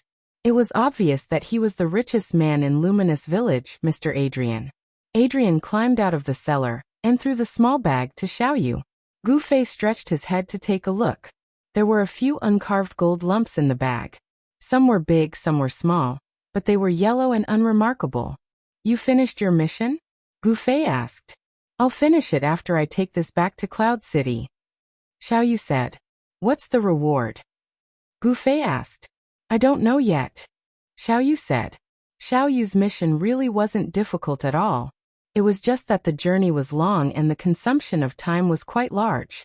If the reward wasn't generous, then the heavens wouldn't tolerate it. Alright, my mission is done. I'll help you now. Xiao Yu put the small bag in her pocket and said after patting it. Gu Fei nodded and looked around. He said with some regret. But I don't have any clues as to who this werewolf is. Asked.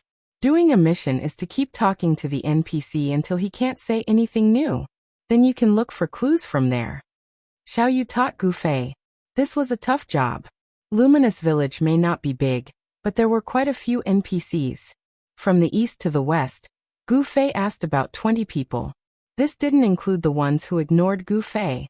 The answer he got was always, the village chief knows more. Helpless, the two once again went to the village chief's house. The village chief once again introduced them to the habits of the werewolves. It was nothing more than the night of the full moon. In the game, there was a difference between night and day. There was a cycle every 6 hours. 4 hours of day and 2 hours of night. The night was not so real that they couldn't see their fingers in front of them. It was said that the light that allowed players to see the monsters clearly came from the moonlight. However, whether or not the moon changed shape, Gu Fei never noticed. Xiao Yu was also unable to answer this question. Gu Fei looked at the time. When the two of them first crossed the Black Dragon Mountain range, it was almost daytime. Now more than 3 hours had passed. In less than an hour, it would be night. Perhaps the system specially gave him a full moon in order to take care of his quest. We should go back to the church and look around. Maybe we can find something that can prove the identity of the werewolf. Xiao Yu said. Gu Fei felt that it was reasonable. Although from a common sense, if there was such a thing, it should have been found by the villagers. However, this quest was designed for players to complete, so the clues should be left for the players to find. Returning to the bloodstained stone in front of the church, Xiao Yu immediately laid on the ground and carefully searched. Gu Fei didn't know whether to laugh or cry. If this was really the quest's design, then the so-called clues should only be found by him, the person who accepted the quest. What could Xiao Yu find by lying on the ground? However, seeing her excited look, Gu Fei couldn't bear to dampen her spirits. So he remained silent, and also began to look around. After a round he found nothing. Gu Fei stood in front of the broken door of the church in a daze. Xiao Yu refused to give up, and went to an even more remote corner to search. Gu Fei looked at the area that they had just searched.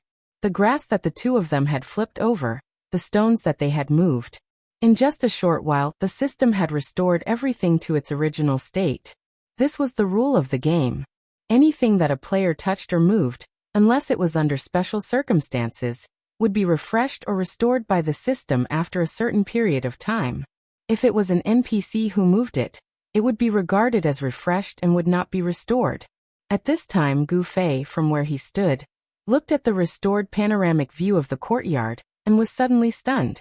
He didn't know if this was the system's design, or if it was a clue left behind. He only knew that he saw some traces of a fight.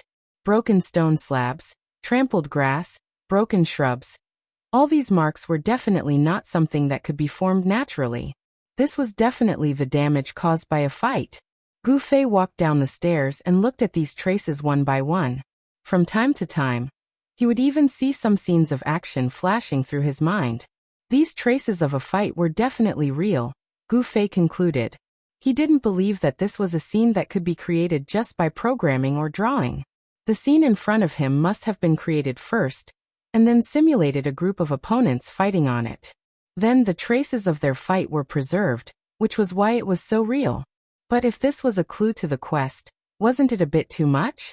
Gu Fei didn't believe that an ordinary person would be able to see any clues from this. Even the game designers wouldn't be able to restore the battle scene from this. Gu Fei couldn't either, but at least from some of the fragments that he could guess, he could tell that the battle was intense and fast. Regarding this, Gu Fei quickly had a new question. From the traces left behind, the two opponents seemed to have fought for a while before one of them finally fell. In that case, this dead Murphy had some skill. But Gu Fei remembered that when the village chief had talked about this, he had specially introduced Murphy, saying that he was a kind and upright young man. He didn't mention that he was also a warrior. At this moment, Gu Fei suddenly thought of the description and introduction of the quest chain on the official website. It said that every quest chain that was generated represented the hard work and sweat of the game staff, the complete plot, and the events that really happened around you from this content. In Gu Fei's quest chain, although the incident of Murphy being killed by a werewolf wouldn't be witnessed by the player Gu Fei who accepted the quest, the system would still simulate the incident, and let everything develop according to the plot, all the way until Eddie was captured by the mountain bandits. These were all things that had actually happened in the game. Murphy's identity had become a real point of suspicion. The funny thing was, Gu Fei's suspicion was focused on whether this Murphy really existed. If the programmer simply threw two guys to fight at the entrance of the church just to perfect the plot, causing blood to splatter everywhere, then it would be a real misdirection to Gu Fei, who was able to see through the tricks of the game. But no matter what, Gu Fei was determined to continue investigating this clue. He then called out Xiao Yu, who was still digging in the corner. "Did you find anything?" Xiao Yu heard the difference in Gu Fei's voice. "A little. Let's go find the village chief," Gu Fei said. "For what?" "Ask him what kind of person this Murphy is," Gu Fei said.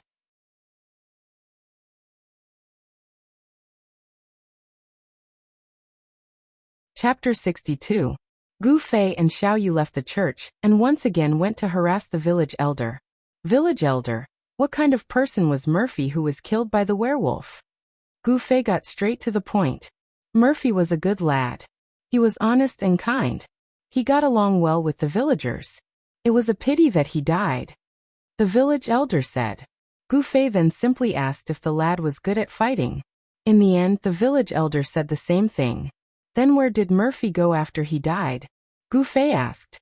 He was buried in the cemetery behind the south mountain of the village. Everyone in the village is buried there after they die. The village elder said.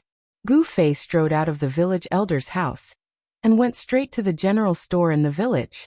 He bought a shovel and headed south up the mountain. What are you doing? Even with Xiao Yu's slow reaction, she could faintly sense what Gu Fei was doing. Digging up the grave. Gu Fei said. Why are you doing that? Xiao Yu asked. I think there's something strange about Murphy. Gu Fei said. What's strange? Xiao Yu asked. He should be very strong, but the village elder doesn't seem to know. Gu Fei said. Then how do you know? Xiao Yu asked. I guessed. Gu Fei said. Oh, this kind of answer could fool Xiao Yu. For the sake of the mission, Xiao Yu didn't seem to be afraid of any sacrifice. Digging up the grave didn't make her feel the slightest bit of fear. The two of them arrived at the cemetery behind the hill and found Murphy's name among the tombstones. They immediately began to dig up the grave. A brown coffin gradually appeared in front of the two of them. Gu Fei shoved the shovel into the gap of the coffin lid and called Xiao Yu over to help. Xiao Yu stretched out her hand and the coffin lid immediately flew out. Thinking that there might be some scary scenes inside, Gu Fei hurriedly covered Xiao Yu's eyes with his hand and quickly glanced inside. I'm not afraid. Xiao Yu pulled away the hand that Gu Fei used to cover her eyes and looked inside the coffin. Why is there nothing? Gu Fei was deep in thought. Are they slacking off in game production? Little Rain said. I don't think so. If they didn't want to make it so detailed, they wouldn't have put an empty coffin here. Since the coffin was designed, how hard would it be to throw a skeleton or a corpse into it? There must be something behind this, Gu Fei said. Could it be that Murphy isn't dead yet? Xiao Yu said. That's one possibility, Gu Fei said. Another possibility is that the body was stolen. Why do you want to steal the corpse? Xiao Yu asked. I don't know. Maybe the corpse has some secrets? Gu Fei said. What do we do now? Xiao Yu asked. Let's wait here and see, Gu Fei said. Wait for what? Xiao Yu said. If digging up the grave and opening the coffin isn't part of the quest, the grave will be refreshed and restored to its original state. But if it's part of the quest, then it should only be refreshed after I complete the entire quest, Gu Fei said. Little Rain listened with a blank face. Gu Fei smiled and said, the game's quests are all made by the designers. Doing quests, rather than saying that you're interacting with the NPC, it's better to say that you're interacting with the designer behind the NPC. If we can grasp their psychology, it'll be very beneficial for doing this kind of slightly difficult quest. Xiao Yu continued to be distressed. After a long time she said, how would I know what they're thinking? Gu Fei smiled. I don't know either. I'm just guessing. The two of them waited by the graveyard for a few minutes, but Murphy's grave didn't return to its original state. Gu Fei nodded his head in affirmation. There was something wrong with Murphy's character. At this time, Yi Xiaowu had nothing to do. She watched Gu Fei do the quest with the tracker on in the monitoring group. Yi Xiaowu brushed off the monitoring team's doubts about not following the rules by saying, this is the first person to receive a mission chain. I need to follow up and observe it to see if there are any problems with our mission chain. In reality, Gu Fei wasn't the only person in the game who had received a quest chain. Yi Xiaowu followed him purely because he was interested in this character. And Gu Fei's quest progress surprised him. The completion of the quest chain wasn't a straight line. There would be many opportunities to reach the same goal. Of course, these were all designed ideas. The differences in players' levels, professions, and skills were the main factors that affected the different solutions. Yi Xiaowu already had a deep understanding of Gu Fei's account. After he substituted himself in, he found that no matter what method he used, he would be stuck at a certain point. The reason was that he was limited by his level or skills. This was a problem that couldn't be solved no matter how hard he tried. With a mischievous attitude, he wanted to see Gu Fei at his wit's end. While Gu Fei and Little Rain were searching for clues in the church, Yi Xiaowu secretly laughed for a long time. However, to his great surprise, the two of them seemed to have really found something. After that, they went straight to the village chief's house, and after that, they went to dig up Murphy's grave. Murphy was indeed a possible link, and they could find a breakthrough from the church. But it wasn't something that could be solved like Gu Fei and Xiao Yu's carpet search. The method that Yi Xiaowu knew was definitely not something that the two of them could use. But right now, the two of them seemed to have found something here. Yi Xiaowu really wanted to hear what the two of them were talking about. But the surveillance system's voice was blocked. After all, the players' conversations were likely to involve very important privacy.